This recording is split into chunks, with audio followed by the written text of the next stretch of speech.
Some of the content of Patriots Unfiltered may not be suitable for all audiences. Listener discretion is advised. The world's original podcast. Welcome to Patriots Unfiltered. There are guys that they'll do 10, 12 games a weekend. I mean, and it's my body can't hold up to that anymore. But I try. Juice fell last week. I did fall. fall. I did fall. On your bum? I fell on my knee. Girls were making fun of him. And you could tell that there was some tension. I'm standing with my dad at the end of the period. My dad's like, I'm gonna go get a drink or go to the bathroom, whatever. He walks away, and I'm standing there waiting for the Zamboni to go around. And all of a sudden, you just see a tussle in the stands, and it's people falling, and what's going on? And then somebody's like, your dad just fought Andy Patterson, dude. And I'm like, what? I'm not talking about forever. I'm talking about right now. I'd much rather be Miami. Yeah. We fix some things over here, and we can be a contender. Right. I think that team is soft, so You're missing my point. Right. I'm talking about the caliber of team. Forget They're about the closer. personnel. They'll The keep Patriots are drafting. light years away from that. they'll keep drafting Chop Robinsons and stuff like that. Well, and- that's. Yeah. He's not listening. You know what he's doing? Yeah, He's yeah. doing. Because I wouldn't. He's being Andy. Yeah. Okay, but if He's being intentionally obtuse. This isn't that. No? This isn't that type of draft. Oh. No, I'm not going to be wearing a tux. It's more of a workman-like draft. I might be wearing a blue collar. This is Patriots Unfiltered. Presented by Toyota's official website for deals, buyatoyota.com. All right, welcome to Patriots Unfiltered. It is Tuesday here at Gillette Stadium, and we've got a full crew over at the Combine. Later in the show, Deuce and/or Evan will be calling in. Do we know? I don't know. I think they're both going to be on. Oh, both. Okay, so we'll have that around the 1 What else o'clock do they do? hour. What did you say? 1:15? You told me something like that. That was what your producer told me. 1:15 1:15. 1:30? 1:15. So around that 1:15. time, they'll be calling in with their thoughts so far at the Combine. It's Alex, it's Paul, it's me, it's Matt in the booth. Again, Mike and Evan are in Indy with our team of content producers. Thousands. Yeah, so Lots going on. getting it done there. Mike Vrabel had his opening press conference with the national media. He did. And I will say the one word that stood out for me as I watched and listened was confidence. He's confident in himself. I think he's confident in his program, his staff, and I think he's instilling confidence in me. That's the one word that stood out for me. What about you guys? I would say he's definitely much more comfortable at the podium than obviously Gerard was, which makes sense. He's done it for a number of years, and Gerard was his first time. So I think he looked more comfortable. Yeah. He sounded more comfortable. Well, when you're confident, you're comfortable. Yeah, it's going to come down. Yeah, I'm not Yeah. disagreeing with Yeah. your view of the confidence. It's going to come down to the same thing that comes down with everybody else. Can this new regime find players? Yeah. And can they identify the guys that will fit, and can they get them to come and sign? Right. So we can talk about a lot. And I will they hit on the draft? And I did. I wrote a bunch of stuff down that he said, and I'm sure we'll talk about it in the next hour and 15 before the boys come on. But we can talk about all the individual things that he said. But that's the bottom line. Yeah. Can they improve the talent level? Yeah, people are saying it was a world of difference from last year. I don't think it was that groundbreaking. It I looks agree like with you, Alex. Vrabel's been here before. He's been Yeah. here before. He has maybe a better handle on how to manage expectations of the media, how to manage I don't know. You say Gerard saw it last year. You say one wrong thing and it just gets snowballed into an avalanche, right? Right. So I think Vrabel has a little more experience with that, setting expectations, saying enough without saying too much. So it is what it is. I don't think it was Yeah. And revolutionary. He does love himself some Karen Garigian. He does. Don't but they all, everybody, though? but They all everybody do. loves. No, Karen. of course. Yeah. I would agree the way Alex said it, because there was a lot. I was listening to my shows, after, and Zoe was in particular, gushing, and I thought he was Mike- gushing. just the way that he came Waxing across. poetic. It's so much more exciting. I mean, Listen. there was boilerplate stuff. In February, I was excited last year too. So Right. let's not. Right. Yeah. I think that he sounded more can we just use the word like presidential? Yeah. In, Yeah. in place That's exactly of how in I would place of say head it. coach. Sure. He sounded more presidential in the role than Gerard Mayo did, and he should Right. because he's done it for a number of years. Yep. He And wasn't trying to be anyone's best friend. Right. He wasn't trying to. Yep. So I don't think that what he said was all that different than what we've heard from a number of other coaches, No. both here and around the league over the years. There's a lot of, boilerplate kind of course. stuff, free agency. Yeah, we want to, we hopefully can be aggressive, and that you're going to have to overpay sometimes, and it depends on how far you're willing to go. Same as Yeah, if everybody there's one else. car in the lot, you're going to Yeah. pay more than Yeah. if there's a whole bunch. Right, Good analogy. the fits and Yeah. and whatnot is all that. That's why I get back to the bottom line for me is, can this regime do a better job of finding talent than the last one did? Yeah. Yep. I mean, in terms of his demeanor, it's more like Parcells than it's his Belichick or Pete Carroll or Gerard Mayo. He's more engaging, telling you nothing than Belichick was. But I thought Mayo was engaging, yeah. but he just kept saying things one way and then the next day saying the opposite, Yeah. and that's where he got in trouble. It wasn't so much. It's the contradicting himself. Right. It was everybody would say like, well, you guys, you can never be happy. Bill never said anything, and you killed him for it. And this guy says too much. It wasn't that Gerard always said too much. It was that he said one thing on Sunday after the game and an entirely different thing on Monday when he had to walk it back. Yeah. That's where he got in trouble, was as Alex said, the contradiction. The contradictions, and then like the corporate jargon too, where you say a lot and it really doesn't mean anything. Yeah. Kind of talking in circles. Yeah. We like football jargon where you say a lot and don't say anything. Right. Right. Like your Parcells thing is dead on. Mike is a lot like Bill in that he's much more engaging to listen to, but he's not telling you a whole lot. Oh. And you don't want that, right? No. As a fan of my team, But like I said, I don't want my coach doing. It wasn't what Mayo was saying. It was that he was saying something different all the time. Right. And wrong. And you sometimes. didn't know what the direction was. Now, the one thing that I would say football-wise that I was impressed with Mike is it certainly seems like he's got an idea of how he wants to put the team together. He talked about, the cliche that I've been railing against for a couple of weeks. So like, well, you just have to watch the Super Bowl and you see, the Yeah. I the thought game of was you when he said. I dominated on the literally said lines. Paul's Yeah. gonna love this. Yeah, no kidding. Yeah. I mean, but I think that's what he wants. He wants to be a physical team. You can tell like there's a direction and an identity that he wants to strive See, toward. my philosophy is not so much we have to have two lines that dominate. We have to have two lines that don't get dominated. You don't need to have the dominant line in the NFL if you have all the other pieces around it. You can be good, but just don't get dominated. Because once you start getting dominated, then you can't execute your game plan. So that's my thing, Right, but like like last year, Elliot Wolf was talking about we need to weaponize the offense, and Mike is talking about we need to sort of be more physical and stronger, up front. Yeah. So it is a little bit of a different kind of different philosophy. Sure.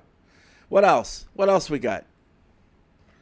Drake Maye making the rounds. He's out there. Do you like that? Do you like your guy going into his second year, going on these podcasts? I worry about it. I have to be honest, because these podcasts you get too relaxed, and So sometimes I don't know a lot about this. Yeah, He no, went on I'm the not saying that Green he's. Light pod. Listen, no, I'm not saying he's done anything wrong yet. I'm just saying the more you do it, the more apt to say. Because, like I said, Church calling, it's down a, it's on a that. very relaxed atmosphere, and you tend to say things you don't normally say, especially at a press conference when, you're addressing the media. So I think he's pretty media trained. I listened to him on the Green Light podcast, and I mean, you're with a former Patriot, so that helps out too. I think he's not trying to put him in a bad situation, as if he, like, say in contrast, if he were to go on like a Pardon My Take, where Right. it's a lot more casual, a lot more funny, a lot more. They're not Yeah. necessarily trying to get headlines, more but irreverent. they're That would be a lot they're more getting wacky, right? pro-Patriot crowd than Chris Long would be, though. True. maybe, yeah. But I don't know. I don't think Chris Long was trying to put him in a bad No. position. Oh, and I no, think no, Drake, I'm not saying that. I wouldn't think and that's not. I don't think is- that's his so personality. that's why I think it's like a safe place to do that. Let out a little personality, but I think Drake is really media trained. I listened to it. I didn't think anything was really groundbreaking. I honestly didn't learn too much. I'm not listening saying to it is yet. So Yeah. I think if you're gonna keep that stature on these podcasts, great. Yeah, Yeah. do what you want. I saw Gonzo was on one too, right? He was on a podcast I missed recently. that. I don't know Yeah. about this stuff. Well, I mean, they come across my timeline. It's Yeah. not like I'm subscribing and That one watching I'd be these. maybe you're a little giving them more credit, compelled though. to They listen come to across your because he's so timeline, you're shy. in. Yeah, what? I'd say that one I'd be almost a little more compelled to listen to because Gonzo's so shy. Yeah.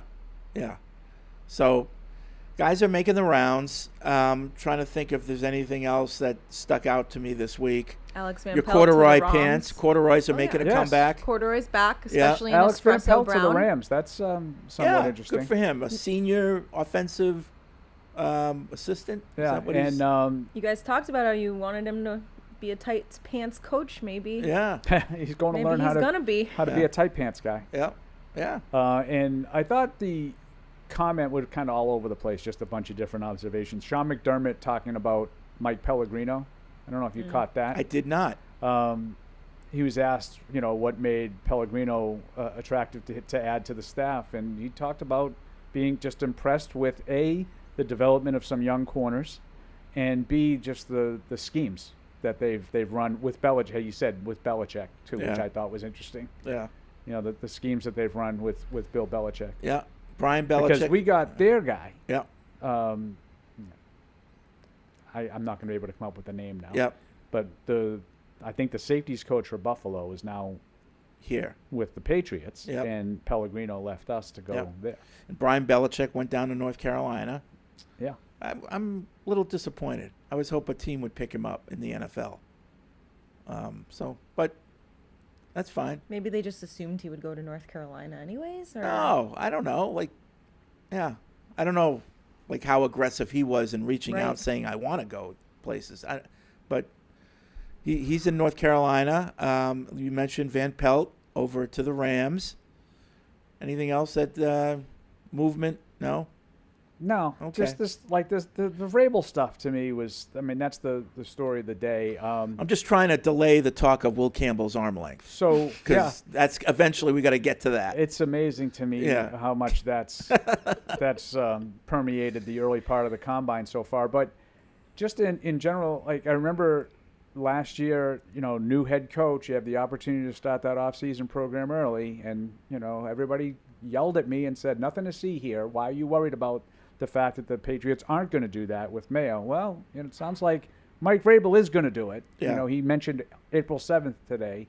When the guys come in on April 7th, that's the start of the voluntary program. It gives you a chance to start early as a new coach, and evidently Vrabel's going to take advantage of that extra time, Yeah. which I think is good. Yeah. Oh, yeah, absolutely. One thing he did say that I don't think we would ever heard Bill Belichick say is just time that coaches spend here. It's like, I don't want to see guys leaving here at midnight, coming back at 4. That's not good for anybody. Yeah. It's not good for them. It's not good for their families. It's not good for the players, because he said the coaches have to go in, set the tone in the room, be energetic, and if they're burned out, then it's just not going to help us. So Right.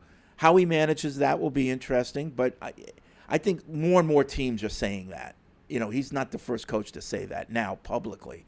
But in the old days, you would never say that. It was more, sleep in your office if you have to. So that's a change, I think, throughout sports.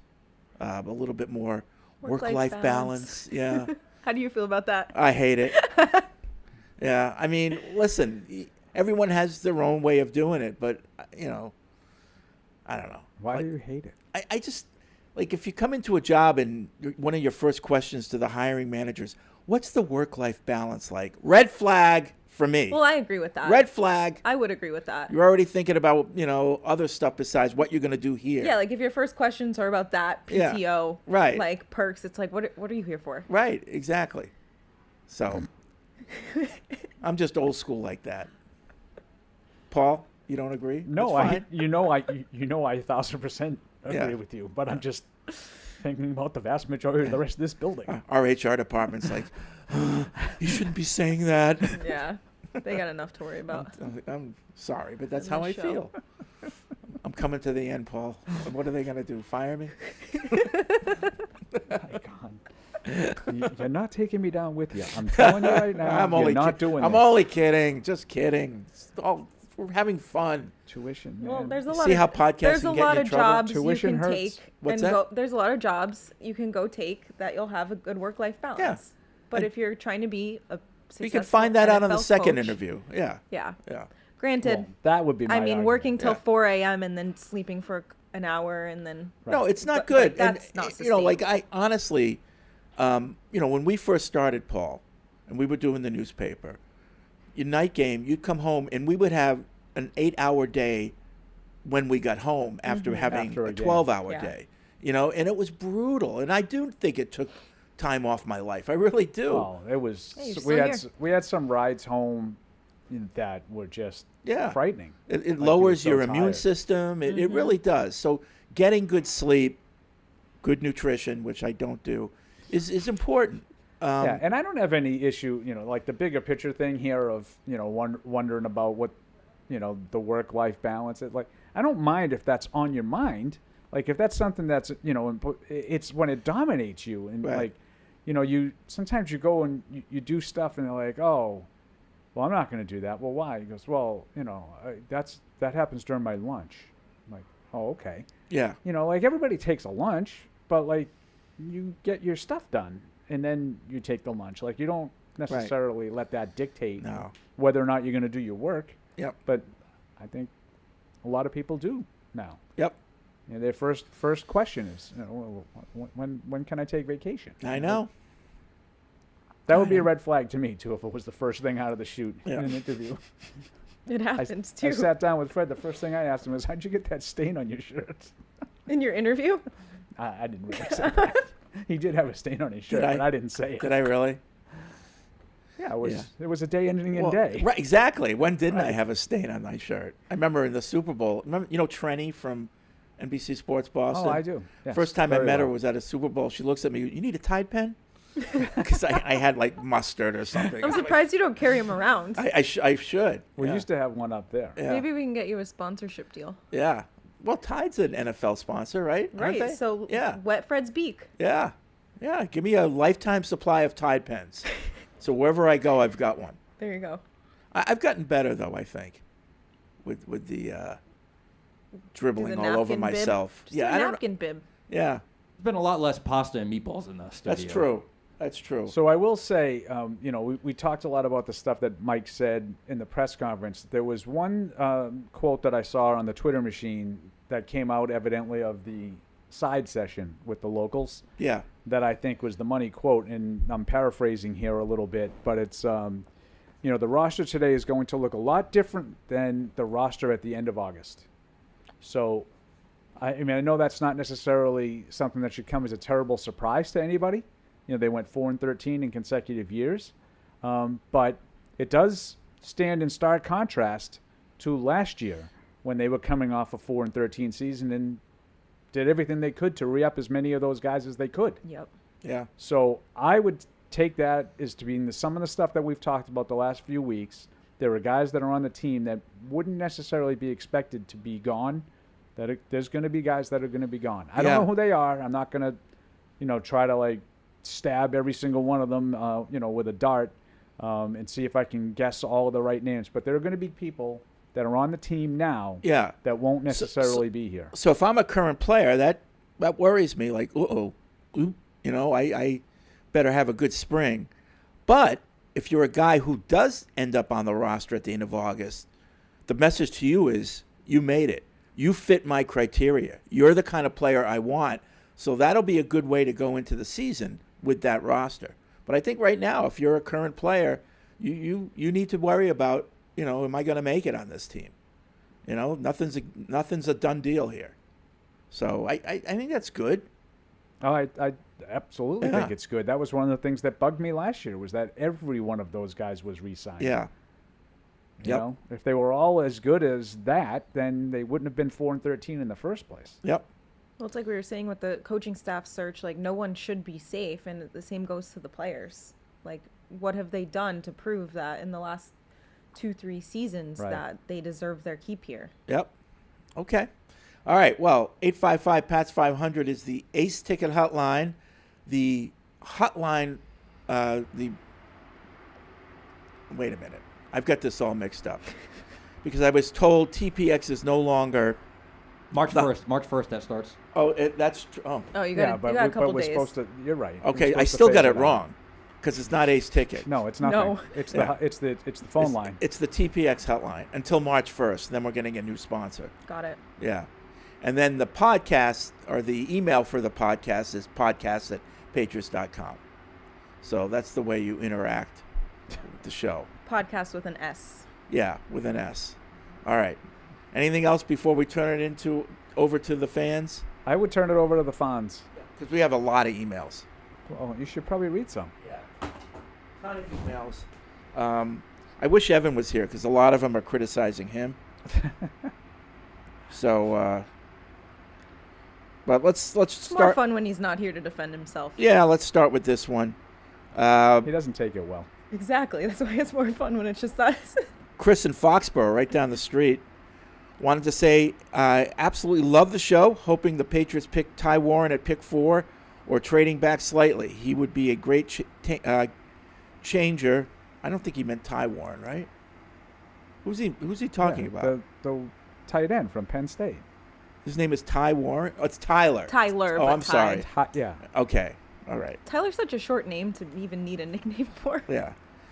He would be It a is good. funny though. I've never done that. I thought, Yeah. Oh, Ty Warren. Yeah. I've never done that. No, that's the first time I've seen Yeah. anyone, refer to why- Tyler like Warren as Ty Warren, and I started going back to our Ty Warren. Tiny. And I was thinking that Chris in Foxborough was saying, pick a guy like Ty Warren. Ah. You know what I mean? So, but no, he's actually talking about the Tyler Warren from Penn State. Penn State tight end. Yeah. Yes. So before we get into his suggestion, which is the next part of his email, Tyler Warren at 4. A lot of people said, "Oh, he's not worth a 4." Other than Hunter and maybe Abdul Carter, there is no player in this draft worth a 4th-round draft pick. Would you agree? Really? That's according to the experts. That's what they're So- saying. so there's you only have to two pick blue chip somebody. guys, so someone's going to get taken for it. No matter who anybody picks, if it's the Patriots or somebody else at 4, people are going to say he's not worth a 4. Yeah. But you got to pick somebody at 4. This gets to my rant Yeah. from last week, and I get it, and I'm taking it at face value. These guys know a lot more about these prospects than I ever will. However, that said, there are going to be people taken 4th, 5th, 12th, 18th, 22nd. There are going to be really, really good players taken. You need to figure out which ones they are. Right. That's what makes it hard. Yep. Is trying to identify in a pool of 20 to 40 that everybody says is the same, 20 to 50, virtually the same guy. I want to make sure that I get the guy who's better than the other ones. Right. Who ultimately ends up Right. being better. There's- That's the trick. There's been no draft where guys haven't been drafted and then became good contributors to teams. Right. That's never happened. There's never been a draft that was completely bereft of right. any ability at all. Right. So There's going to be Pro Bowl players in the draft. You that need said, to find them. that said, Like I ask you to read the emails, I'm asking them to find them. Find the draft picks. that said, I guarantee somebody will be picked at 4. So if you're, for argument's sake, you end up picking Will Campbell at 4, and he ends up being a tremendous left tackle, 8-time All-Pro, do you think anyone's going to say, oh, he really wasn't worth the 4th pick Right. of the draft? Right. I mean, like you No, could have gotten of him course at not. you could have gotten him at 8. Yep. No one's going to say that. You just have to make sure you hit. Right. Whoever you take has got to be a I mean, really, really good player. I know you disagree with me, but I remember when Devin McCourty was chosen at the end of the 1st round. I thought that was a reach. I didn't think, but he sure as hell is worth that pick. I mean, Right. when you have a guy with that type of career for your team, regardless of Yeah. that, that's a Fun great path. example. Regardless of an argument as to who was kept, where he Right. was supposed to get picked, he ended up being a good pick. right? So, if he was supposed to go at 38 instead of 32, would that matter to you? No. Who No. cares? And if you picked him at, 18 instead of 38, it's still a good pick. Right. Now, his suggestion, can you please stop letting Evan Lazar speak about anything other than football? He acts like an expert and is wrong 99% of the time. I hope he's listening. The last straw was when he answered Fred about the basketball arena in Indy known as the Barn. He went on and on about how it was Conseco Fieldhouse, the home of the Pacers, and didn't let anyone else answer. He, of course, was dead wrong, like he always is about basketball, as anyone who knows anything about basketball or Brad Stevens knows that the Barn is home to Butler. Butler Fieldhouse, I've never, I mean, Yeah. I've been there. And The I've Hinkle never, Fieldhouse is known Yeah. as the Barn and Okay. Indiana's basketball cathedral. Nobody refers to Conseco as the Barn, despite what Evan was saying. Yeah, I mean, I've been to Hinkle Fieldhouse. I've not heard it referred to as the Barn, but this guy obviously would know more about it than I would. And unlike Evan, I wouldn't snap back and insist that I'm right. So big of you. So it's home to Butler. This happens all the time when the topic strays from football and goes to social media platforms, basketball, especially Nesson 360, and really any topic other than football. I love what he adds to the draft talk, although he is no Barth. Ooh, that's going to hurt. Now That's going to hurt. Now that one's real. That's the biggest stinger in that one's- email. That's going to one's leave a real. mark. Good job, email. But maybe someone should tell him to sit out the non-football talk moving forward to avoid continuing to embarrass himself and frustrate the audience. As an emailer said last summer, he's the Elaine Bennis of the show as a feminine, slightly annoying side character. Wow. Wow. A feminine, annoying sidekick. Wow. That might be an email of the week. That might get actually printed out hard copy and just blown up and blown put up up. on his desk Yeah, for when get- he returns. get on that. Maybe we'll have a group. But yeah. Can I I'm on ask it. you? We have time here. We can take a. Can we take like a 30-second side? Aside, topic? yeah. I think that's a controversial Seinfeld take. Elaine Bennis, annoying. Yeah. Do you not like? Well, they're all annoying in their own way, but they're all great in their own way. You know, I don't find her any more annoying than George. I would. I think she's far less annoying than George and far less annoying than Kramer. Yeah. Oh, Kramer's not annoying. He's delightful. Oh God. You need Kramer for like the relief. I mean, he's annoying He's if the you live clown. next door to him. But, you know, as a character on the show, I mean, I felt like Elaine was the best character, not the worst. the which best evidently- character. The best. Wow, okay. Yeah. Yeah. She's pretty. Not really. Oh, come on. She's cute. Yeah. Especially that era. word. She's word. cute. Yeah. Good word. Yeah. Yeah. I have a problem with that. I mean, I probably shouldn't say it on here. Like, Here I we can't- go. I can't think of her that way because she kind of looked like my sister. Oh, Oh. hey now. So when my sister at that time, she kind of had like long, wavy hair, Yeah. like Elaine did in the early episodes. Yeah. So like, you're like, can't oh, unsee she's that. hot. I'm like, well, Yeah, I can't you do can't that. unsee that. Like, it's my sister. Oh, wow. So maybe that's why I have a different. But I thought Elaine was a tremendous character on that show. Yeah. Oh, they all were. I mean, They were all in their own way. But it was one of the great examples of ensemble casting. ensemble. Yes. Okay. Where's Deuce when you need him? Okay. right? 40. I gave you 45 seconds. I lied. All right. Let's go to the. What are we calling The this? hotline. The hotline. No, it's still TPX until March 1st. I would just go Okay. with the hotline myself. Okay. But if we're phasing them out, Well, Correct. I mean, they paid until March 1st. then That's- it's yeah. TPX Yeah. hotline, and we're Right. going to it. Christian's in LA. What's up, Christian? Hey, good morning, you guys. How are you? Good. Hey, has there been a situation where a team has seen a better prospect in next year's draft, and so they're willing to trade or swap their first-round pick this year, not their second or third, or things like that, but their first for this year with another team's first or maybe something else packaged with that to look at prospects from next year that we think will be a better fit for the top spot? I'll take it off the air. Thank you, guys. Okay. Anyone want to take a stab at that one? I don't. I mean, yeah. I mean, the short answer is yes. They're always looking at the draft classes and sort of trying to evaluate them ahead of time. But you wouldn't forfeit a draft pick so you could pick the following year when you have no idea if you're going to be in position to pick whatever that guy is that you have your eye on. Yeah. Yeah. Right? And generally, it's not an absolute thing, but in general terms, when you trade a draft pick in the current year, you get a round better the following year. Right. So Bill used to often trade second-round picks for first-round picks in the future. Yep. Yeah, I mean, I think the short answer to Christian's question is yes. You're always looking at the draft classes. I would say probably not in the way that he described it.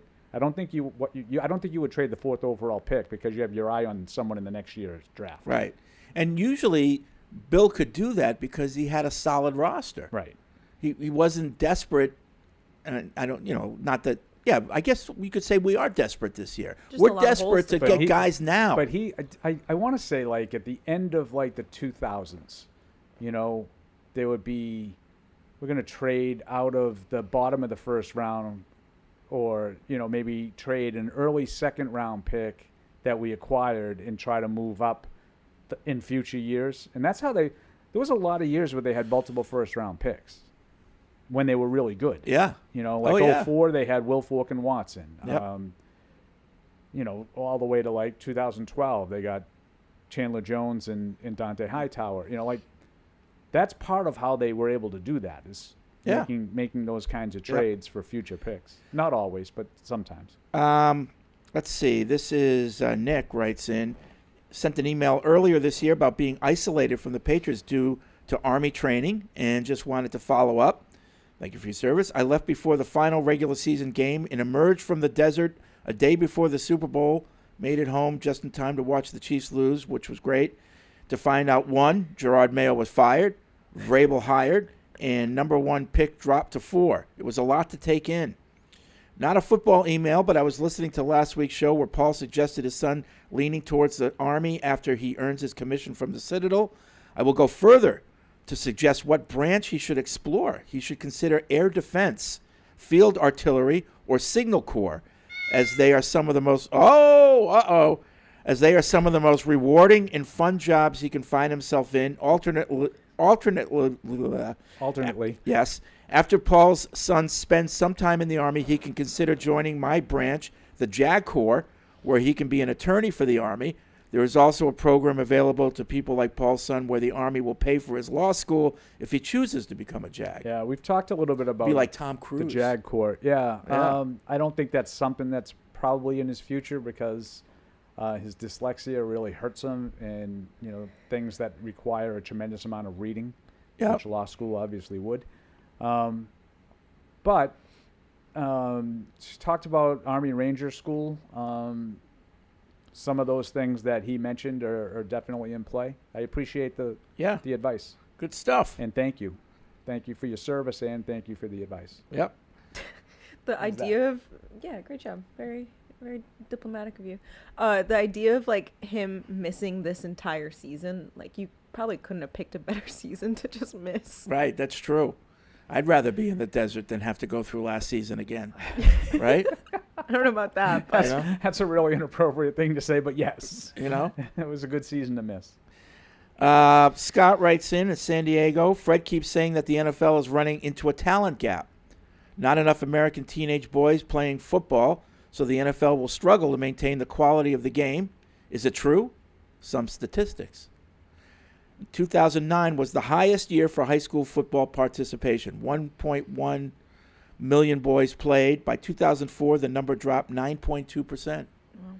Keep in mind that most experts predict a downward trend in overall high school enrollment over the next 10 years. The number of boys available to play football will decline. And the number of FBS football programs is rising. In 98, there were 112. Now there's 134. Here's the total picture. Less high school boys are playing football. This will probably go down more in the next decade because there'll be fewer high school students overall. And there are more high school level college programs who need players. Talent will be stretched thin across FBS teams. Fred is right. The United States is moving gradually toward a football talent gap that could impact the quality of play in the NFL. So I agree with that. And you and I have been lockstep on this for a long time. Fred, some might say we've been ahead of the curve. Oh, yeah. Some of the college numbers are deceptive. They have added some FBS teams, but most of those teams have gone up from the FCS level. So 1AA to 1A. Right.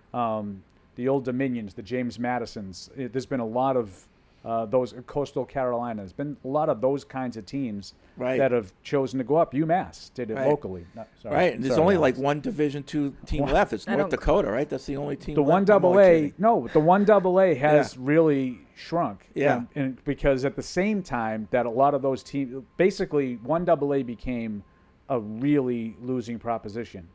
And even the ones that excelled at it had a hard time making any money. Yeah. So you were faced with a choice. You can either invest more resources into your football program and go up. Some teams, like the ones I mentioned, have done that. Other teams, like my alma mater and the team that I root for, chose to go the other way and eliminated football, Northeastern and BU. Right. And there's a lot of 1AA teams that have done that. Yep. So I think the overall number, I don't have this in front of me, but I'm going to guess Of football the overall teams. number of Division I teams Yeah. has shrunk. Yeah.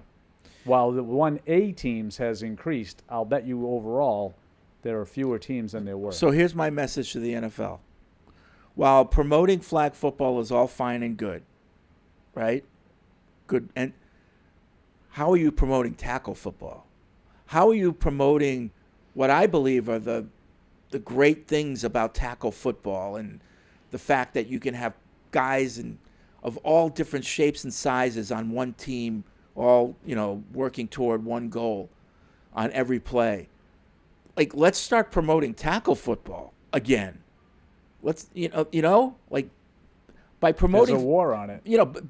By all this emphasis on flag football this day, what's the background message? Oh, well, flag football, maybe you don't want to play it. No, you do want to play tackle football.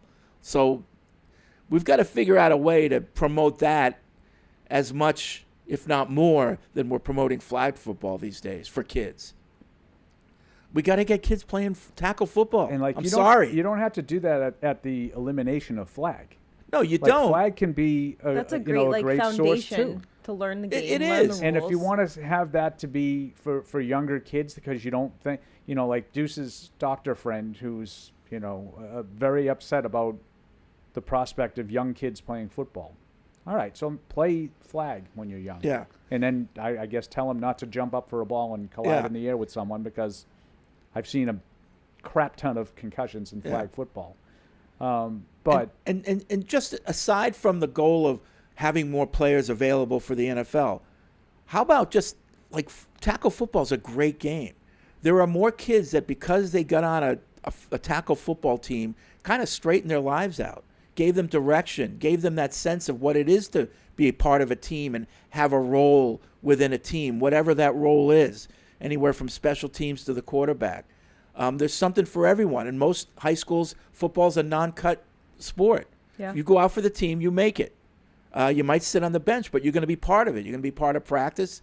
And, I think football separates itself from all other sports that way in its the complexity of it and the teamwork that's required, Right. and the different types of players that you need for each position.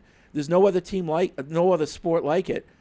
So let's start promoting tackle football again. Can we do that, please? All right. Interesting conversation I had last week. Fred knows this, but not to tease too much of the feature story I'm writing on Tully Bantakane, one of our alums, but he's launching with a business partner this beach football league.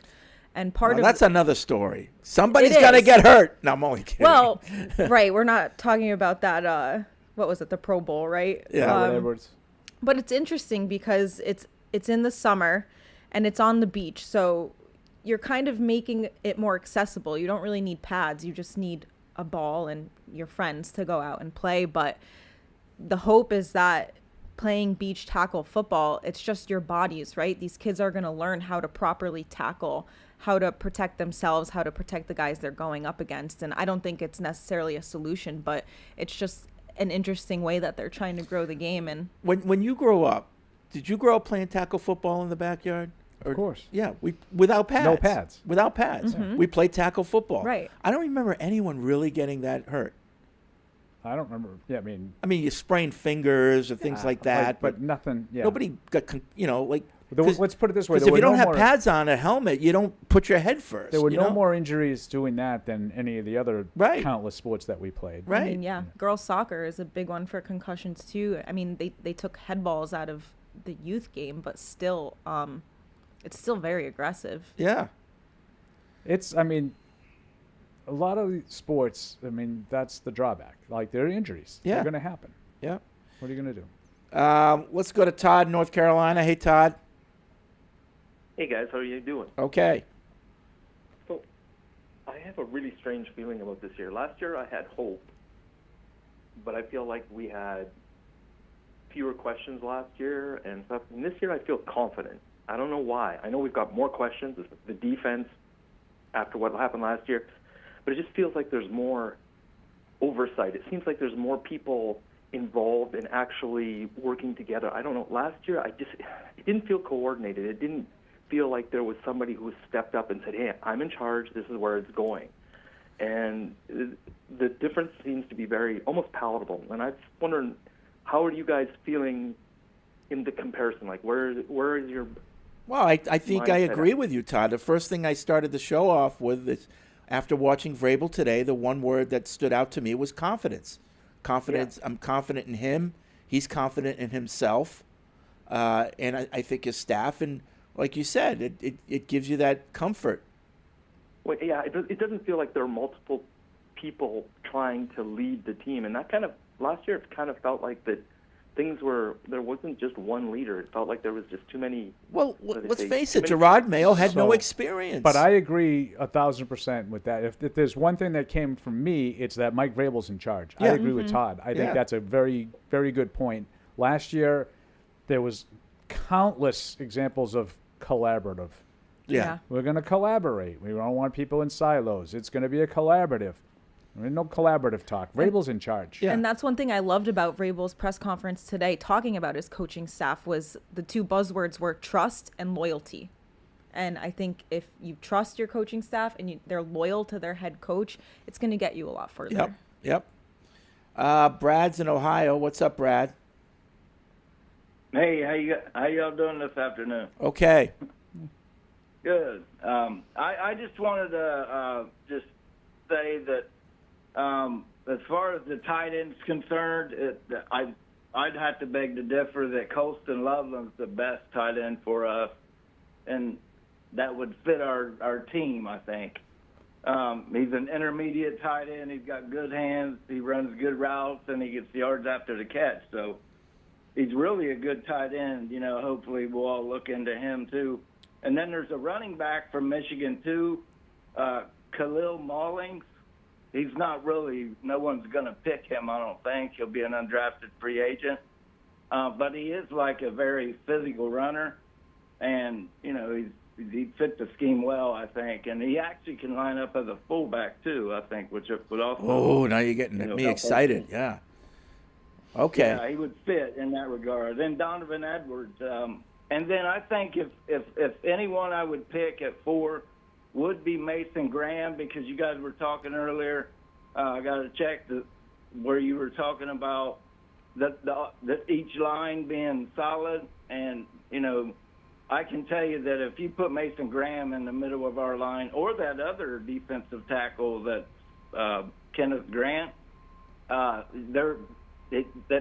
side of the ball is, you know, going to be all right. They're not. Yeah, gonna run especially if Barmore comes back. Brad, you know, we are allowed to take guys that Yeah. didn't go to Michigan.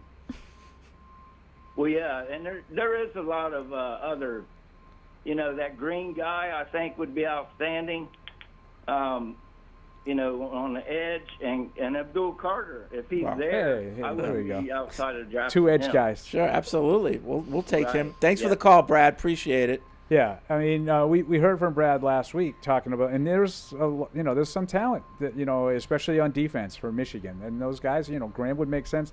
The tight end he's the better receiver. I think he's a better route runner, the way Brad said, than Warren is. Yeah. I think Warren is considered a better all-around player. Yeah. Better all-around tight Yeah. end blocking. Yeah. You know, he certainly has the versatility. He's done a million different things for Penn State, but Colston Loveland, I believe, is considered the better receiver. So you could making. I wouldn't take either one of them in the first round. Speaking of I receivers, mean, not overall. I'm talking about 4. Yeah. I wouldn't Yeah. take either one of them at 4. Speaking of receivers, and this happens every year, so read into it what you will, but McMillan seems to be dropping a little. Well, because this is what happens when the NFL guys start watching. Yeah. You know, like when they get evaluated, it happens because the NFL teams have a better understanding. Not that they're not always right. Sometimes the Mel Kipers of the world end up being right, and Yep. the NFL teams are wrong. But once the GMs and the personnel evaluators start really stacking the draft boards, they look different. And that's how you see the massive change. He's the first guy that I've seen. He's starting to drop. Yeah. And, some of it is, too, that, they want him to drop because they want to grab him. But we'll see. We'll see, like, unfortunately, when I've seen your shows talk about this a lot, it's not the best year to have a lot of cap space, and it's not the best year to be picking high in the draft. And unfortunately, the Patriots are in both of those categories. I would argue it's never a really good year to have a lot of cap space. But the other part is unfortunate. Yeah. The draft is, especially with what they need. Yeah. Like tackles and wide receivers aren't considered to be great in this draft. Now, and Brad just mentioned, like the Mason Grahams of the world, it is supposed to be a strong defensive line class. So maybe that's the direction you go. Yep. Junior in Minneapolis writes in another email criticizing Evan, so I'm going to read it. Evan, I think you need to be a little more open-minded when it comes to draft situations because you're starting to contradict yourself. Last week, you dismissed the Patriots trading down because you didn't understand why a team would want to trade up in this draft. Later in the same show, you dismissed the Patriots trading up because you didn't understand why a team would want to trade down in this draft. I can give you 2 easy scenarios. 1, Shedeur Sanders falls to 4. The Raiders need a quarterback, and the person who both reportedly has some personnel power and is Shedeur's mentor, Tom Brady, convinces them to trade up 2 spots to pick him. And 2, Cleveland doesn't like the quarterbacks and might prefer Hunter plus picks to just Carter and is willing to trade down 2 spots if they know the Giants want Sanders. I'm not saying these scenarios are likely, but the way you dismiss the Patriots trading the 4th pick altogether is reaching Paul levels of stubbornness. Wow. Caught a stray. Yeah, you sure Isn't that did. what your kids say? Caught a stray stray. there? Did I use that Exactly. properly? You did. Yeah. I'm going to defend Evan a little bit. Yeah. I think Evan's reasoning is sound. Yep. I don't think it's very realistic that a team will want to not only take Sanders, but to give added resources in order to get him. Yeah. If the Raiders are able to sit tight and they decide they like him, sure, take him. I'm not sure he's worth giving up draft picks to move up a couple of spots and take him. Yeah. That's, I think, Evan's point. And the same is true. There's supposed to be 2 blue chip guys. If you're in position to take one of them, why you want to move down? Yeah. Did you see Vrabel's comments about Tom Brady being part owner of the Raiders? Yeah, it's not hard. He says it's Doesn't not seem hard. like that's all that hard. But he said it's better for the league to have him involved. It's good for the league. He should be involved with the Patriots. That's my only problem. Well, you did your best. I also gave him a kiss. What's going on in Vegas where I get he's Tom Brady, but he comes in with his investment group and they buy, I don't know what does he have, 20% of the team now? Oh, I didn't know it was that big. Maybe it is. Maybe that's high. Maybe 10%. Whatever it is, it's not a lot. It's not even close to the majority of the team. He comes in, no football management experience ever, let alone coaching, personnel, and now he's running the place. yeah, that's really what people are making It's it so seem. weird. They just handed the keys. Unless that's wrong, unless he's really not running it. It would be hard for me to believe that he would want that responsibility. I mean, Well, how are you going to travel around the country doing games every week if you're running the place? there's that. There's his kids. I don't know if he wants to be living in Vegas. Well, I would full-time. say I that just, if your work-life balance is important to you, I would say You see what you did? I would say just being in Vegas and running a team is better than doing Fox. So at least you're in one place. I don't know. I think him running the place is probably strong. Well, who probably is not accurate, then? but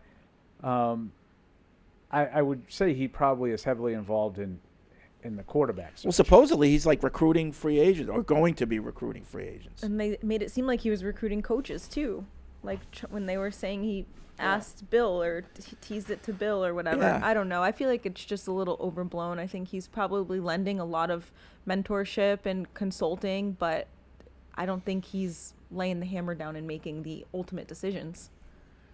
Well, listen, you have to have confidence.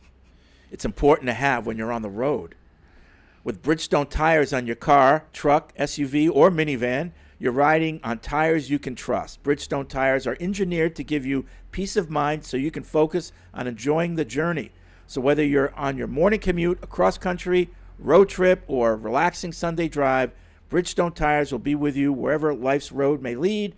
Bridgestone, solutions for your journey, available now at Sullivan Tire. All right, we're going to take a break. We'll be right back. Isn't it time to get exactly what you want? Welcome to Red Hot Deal Days from Verizon, where you get your pick of our best deals. Like My Plan, where you can pick the perks you want and save on every one.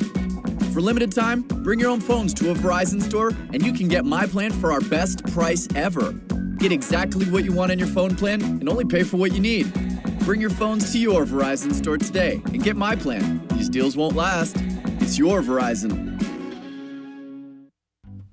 With FedEx One Rate, you can ship to your student for a simple, predictable flat rate. Send a box full of home-baked treats that say, "Your father and I miss you." Or send a box full of instant noodles that says, "Your father and I would like you to stop asking us for money." Either way, one rate fits all. FedEx One Rate. 2-day shipping, one flat rate. Starting at $14.50. Visit FedEx.com/OneRate for details. Exclusions apply. Mike, hi. Hi, Karen. Morning. Is that Joe's? Okay, Karen, what do you got? No statements. What do you got? Thank God.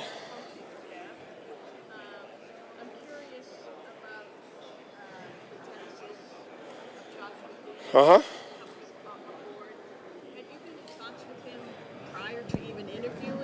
Basically, how did that all shake out? Yeah, well, again, just looking at the staff, extremely proud of the staff that we were able to put together.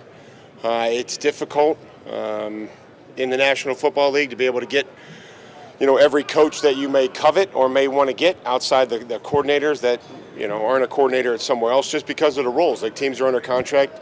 Some teams want to keep the coaches that they have. They feel like they're good coaches. But we were able to put together a great staff, one that we're really proud of. And you asked about Josh, and I would say that, having had communications with Josh in my role in Cleveland, he wasn't under contract with the team, so we had numerous conversations, interviewed a handful of great candidates, and in the end felt like Josh was the best fit to lead our offense, just like Terrell was the best fit to lead our defense, and Jeremy and Tom returning to lead the special teams unit. Is Terrell going to call the defense? Yeah, that's the plan. Like, he's going to be the defensive coordinator. He's going to call defenses, and he's an aggressive-minded coach that's coached really aggressive defensive linemen. That's what that's his background. And so I've enjoyed the process of what he's learned when he's gone to Detroit, what he learned with us in Tennessee, to be able to tie the back end together with the stuff that we want to do with the front, and those conversations that have been going on in the last couple weeks since everybody's been together. Mike, was there ever a point in Cleveland where there was a conversation about whether a permanent job was in the future for you, and did you tell them, no, my plan is to leave? No, I didn't want to permanently consult in Cleveland for the rest of my career. Different position? No. Enjoyed my time. I appreciate Jimmy and Dee, entire Haslam family, Andrew and Kevin, and the relationships that I got to make there. It's been fun to see those individuals. I walked into the suite last night in between interviews, and they said, "Oh, get out of here." I said, "I don't work for you guys anymore. You can't tell me what to do." So it was fun just to see them, but there was no conversation about any long-term plans there. I would have, listened because I didn't have a job at the time. What did you maybe learn from that experience in Cleveland that helped contribute to you as a coach? Just how critical, just the little things, right? Just the staff and being mindful of when new coaches come onto the staff. And I know that Kevin was conscious of that. I think that's why I love the idea of having me work with the offense. It's something that I've thought was very beneficial to those coaches, to me, to have conversations. The way that some offensive coaches see things and the way that defensive coaches may see them a little differently. And so have been able to do that in New England and moved Ben over to defense to help Terrell and that staff just look at it from an offensive perspective and things that we can make sure that we're taking care of and not letting slip.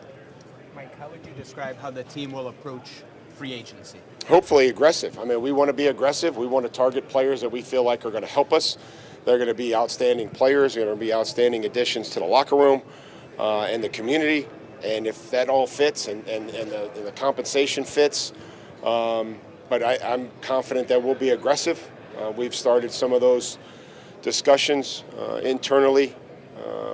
And I think having different plans and having an option A and option B, I mean, things are going to change. Everybody's looking at the same players. So we have to be ready to pivot and adjust and have a vision for each player, I would say, at each level. I mean, there's going to be this high level that things are going to get done very quickly.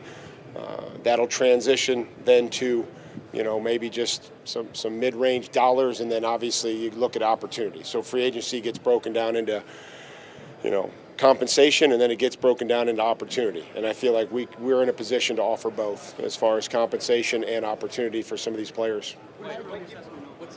What's one of the bigger things the team has to do to support Drake Maye? Well, there's a lot. Again, I think you always talk about being able to protect them. You have to be able to, have some guys that can help them on the edges and be able to make contested catches. And you don't have to be perfect, right? You don't have to have, perfect ball placement, right? And those are all things that we talk about, trying to support Drake, believing that he is the future of our franchise at quarterback, and been able to meet with him and talk with him and just get to know him as a person. But you have to look at the lines of scrimmage, and you look no further than the Super Bowl game where that game was clearly won at the line of scrimmage. What's your assessment of the edge rushers coming out in this draft? I think it's a good draft. I mean, I think there's a lot of names, there's a lot of personalities. Some guys we met last night that were serious. Some guys had a different personality, was maybe a little bit more,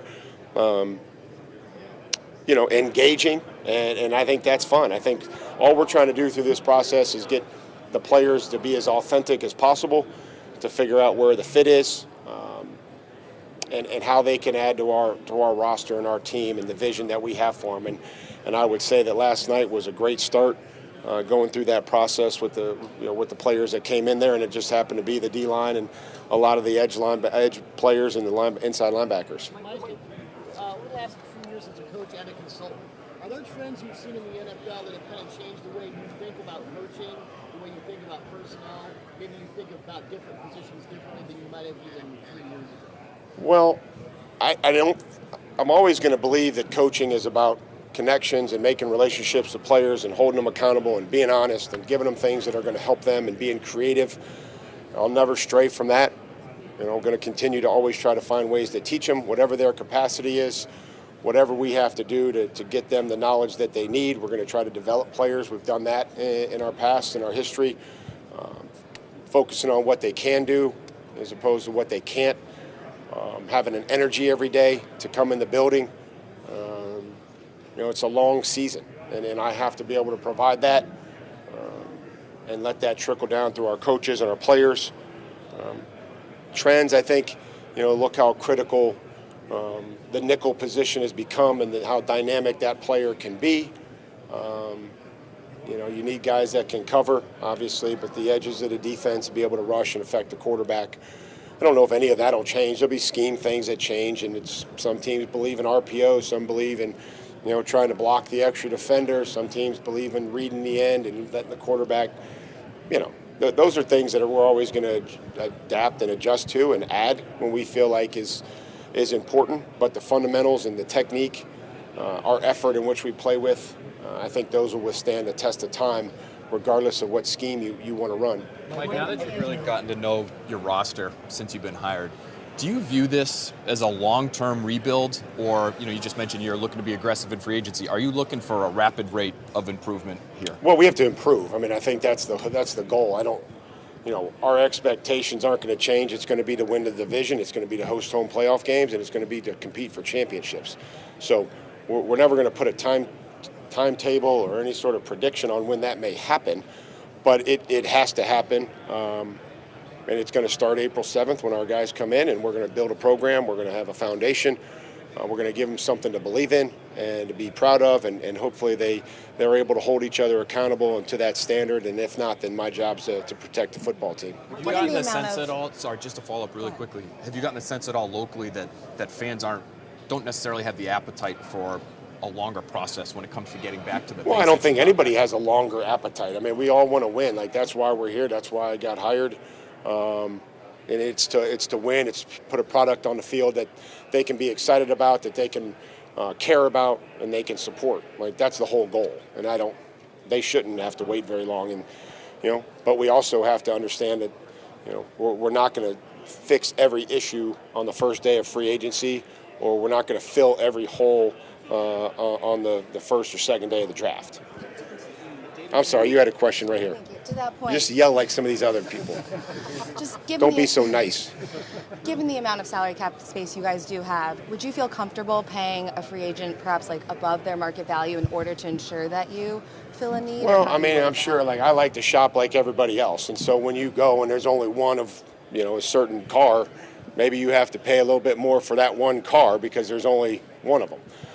When you start to get into a range where you feel like there's an area where players are comparable and you like 3 or 4 players at a certain area for a certain role, you may not have to overspend. But it's free agency. I think that everybody overspends sometimes in free agency. How much input does Josh McDaniels get on which players are signed or drafted into the offense? I would say it'd be the same as our entire coaching staff. I want them to be included in those conversations. The one thing I've learned as a head coach is that there's always going to be players that coaches are going to covet, and there's going to be players that scouts are going to covet for certain reasons, and they call them traits and all this other stuff, and coaches want players that they can trust. And when we come across those players, I always chuckle because as being a position coach, I'm like, oh yeah, this guy's going to love this guy, and then the scouts are going to love this guy, and then they're going to sit there and argue. So I see that come up, and I can appreciate that. But our coaches are going to have input. They're going to evaluate them. They've evaluated the free agents. They've turned the reports in for us to look at and review, and then we'll give them a draft list, and then they'll provide information on those players as well. Obviously. And now, great moments in history. Pete Abitani was his name. I don't know why I remember Joe Brown. So the night before, I was on the phone with him because, yes, there was like, who are we? Are we media? Are we the team? Blah, blah, blah. So there was confusion as to who we were to go through to get the credentials. So that's why that night before, I was on the phone with them to make sure that we were good. And I was told by the head guy that we were good. We show up the next day, no credentials, and their excuse was, well, we're all tired. That's what she said. Remember that? I do remember that. And I said, me, Brian, and Andy went, gotta go. Yeah. So, but did we get our credentials? Yeah. Yeah. Okay. Covered the Super Bowl that year. All right. But I mean, like, Mike, the Super Bowl happens after the conference championships. You went to it? Yes. My least favorite thing is when they which one was that again? Like, okay, all right. Let me check my rings real quick. That's how I remember. I can start looping you into my text chains if you want. No. I think, it was 04, Paul, not 03. Yeah, because we were, right. We were in Jacksonville. Let me tell you how bad the hotel was at the Super Bowl. It was miserable. So terrible. Which one was that? Yeah. I found a picture of an old shot of, the Crafts used to have us, when they would bring the trophies out and we'd take pictures when and they stuff. would win the Super Bowl. Yeah. So I have a picture with me, Robert, Jonathan, and Danny with the Lombardi. So I took a picture of the picture and sent it to Mike and go, Mike, these are Lombardi trophies. The NFL gives them out to a team that wins the Super Bowl. I haven't even We used to get these all the time before you came. Right. That's another great moment from Are you looking to fill football-sized hole in your heart? Why not spend the offseason designing your dream game day den with Bob's Discount Furniture? Shop Bob's winning selection of sofas, sectionals, love seats, and recliners with all the bells and whistles. We're talking cup holders, charging ports, even Bluetooth speakers. With Bob's flexible financing offers to fit any budget, you'll be ready for that first coin toss in no time. So stop in and stock up for next season with Bob's Discount Furniture, the official furniture store of the New England Patriots. Now, on the phone, it's the comedy team of Mike Dussault and Evan Lazar, live from the Combine. What's up, guys? Hey, guys. Hello. Not Hello just from on Indy. the phone, we can actually see them. Technology. We're here. Sorry Yeah. about that. You got to look at our faces. So tell us everything. Tell us everything that's going on so far. Evan, I'm going to need you to put the phone down and listen. Yeah. Yeah, Chef. Yeah, Adam Sheffield. I'm tweeting that we're on the show. He's putting out an advertisement right Come on, now. Shefty. So, well, the football part, we heard from Mike Vrabel at the podium this morning, which I'm sure you guys probably heard. Then he went to do Sirius. Then he talked with us for a little bit, so we'll be posting that shortly. Did a nice interview. It was very, very easy interview. Mike Vrabel, I'm finding here as we talk to him more and more. So had a nice 10-minute conversation or so with him, and then all the Boston media went out to the tables out on the side and had another little scrum. So, 3 big scrums, or I guess 2 really, but, Vrabel's gotten grilled through the car wash. And, I thought some interesting stuff. I'm sure you guys have touched on some of it, but, it seems like he's excited to be here for the Patriots and enjoys talking to the guys. I think that's my biggest takeaway. Anything different that you guys talked about? What was your takeaway? Yeah. Let's see. I mean, it's hard to say where to start. I would say for me, I thought it was interesting talking about Terrell Williams calling the defense. That's something we've been talking about. And Evan and I went into that a little bit with our interview with Vrabel. You guys know I love the defense and, trying to pick his brain a little bit about the scheme and what direction they might be going. He mentioned that they had talked to a lot of the defensive linemen and edges and linebackers last night, so they're starting that interview process. So that was one of the nuggets I thought that was interesting. One other nugget I'd throw out there, I think from the scrum was, him talking about he'd been in conversations with Josh throughout his time last year while he was in Cleveland and bouncing stuff off Josh and something we hadn't heard before. So, a lot of good stuff. I think Evan's going to write something up. We're trying to plow through it all, but yeah. Yeah, I would say that for me, that just talking to him about his pitch to free agents, what would be your pitch to free agents? Because let's face it, the Patriots have to make themselves a destination this offseason in more ways than just money. And I thought that it was interesting. He said, that he would use testimonials of similar types of players and that sort of thing, how we use this guy and how we would see how we could use you and get the most out of you. So he gave a little pitch there of how he would go about recruiting free agents, which was cool. Great. So, Evan, before I ask you my first question, I just want to let you know that a fan corrected you. The barn in Indiana is where Butler plays basketball. It's known as the barn. Okay. Hinkle Fieldhouse evidently is the barn. Hinkle Fieldhouse. Get it right. Yeah, it's So also be- known as the Cathedral of Basketball in Indiana. Yeah, it's where Hoosiers was filmed. Right. So be better. Yeah, I guess be better. Not so arrogant. Brad Stevens in Yeah. Butler. Correct. Yeah. So were either one of you gentlemen, you talked about Terrell Williams, Deuce, and the plan. I think he said the plan is for him to call the defense. Were you guys surprised that it just was like a plan and not necessarily he is going to call it? Because, plans can change. Oh, I didn't think of it that way, Paul, but that's why we rely on you to get into the minutia of the words. It sounds like that's the plan. I don't know. I didn't really think any more of it than that. But I think, we talked a little bit about on the podcast wrap-up that we just did that we've seen new coordinators now the last couple of years. So I think there's some expectation that there might be a little bit of growing pains there. And, certainly I just think they're not interested in trying to put all their players into their scheme. They want to find what these players are and then tailor things to them that way. But we'll see how it all comes together. I think that's a great question, Paul. How is it going to come together? And, what is Terrell? What's his style going to be like? We saw a new defensive coordinator with DeMarcus Covington last year. Everybody brings their own unique twist to it. So I just don't think we know a lot about him. He's still kind of an unknown quantity, but it does sound like he wants to be aggressive. And I think when we talked to Vrabel, we were kind of interpreting it like it seems like he wants to get a one-gap style and get upfield and go get the quarterback. So I think we're both a little bit encouraged by that. But yeah, me too. Again, it sounds like they're doing the deep dive into these players now and trying to find like the personality fits maybe first before they really drill into the film. Yep. Evan, before I get into Barth, what have you heard any scuttlebutt? Any? Have you talked to anyone outside of our own crew about guys rising, falling? We heard Ted McMillan might be a guy who's falling a little bit. Have you had a chance so far? I know you just got there, but have you had a chance to talk to anybody about that type of stuff?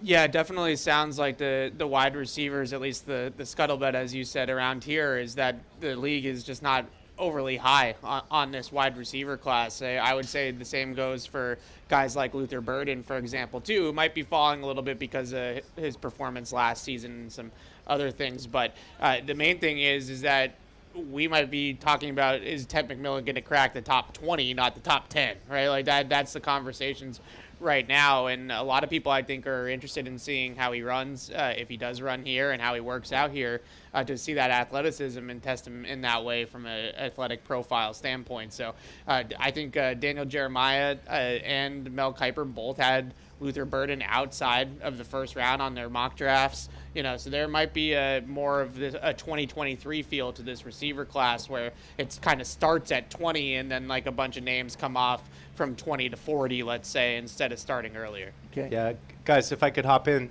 real quick. There was one prospect up at the podium this morning that we heard from. I think his name was Matthew Smith. I sent Paul a picture of him. I guess they gave him his own day to get up on the podium. Intriguing prospect. Intriguing measurables, really known for his ability to put down Bud Lights. So we look forward to seeing how he tests out this week here in Indianapolis. Was he wearing socks?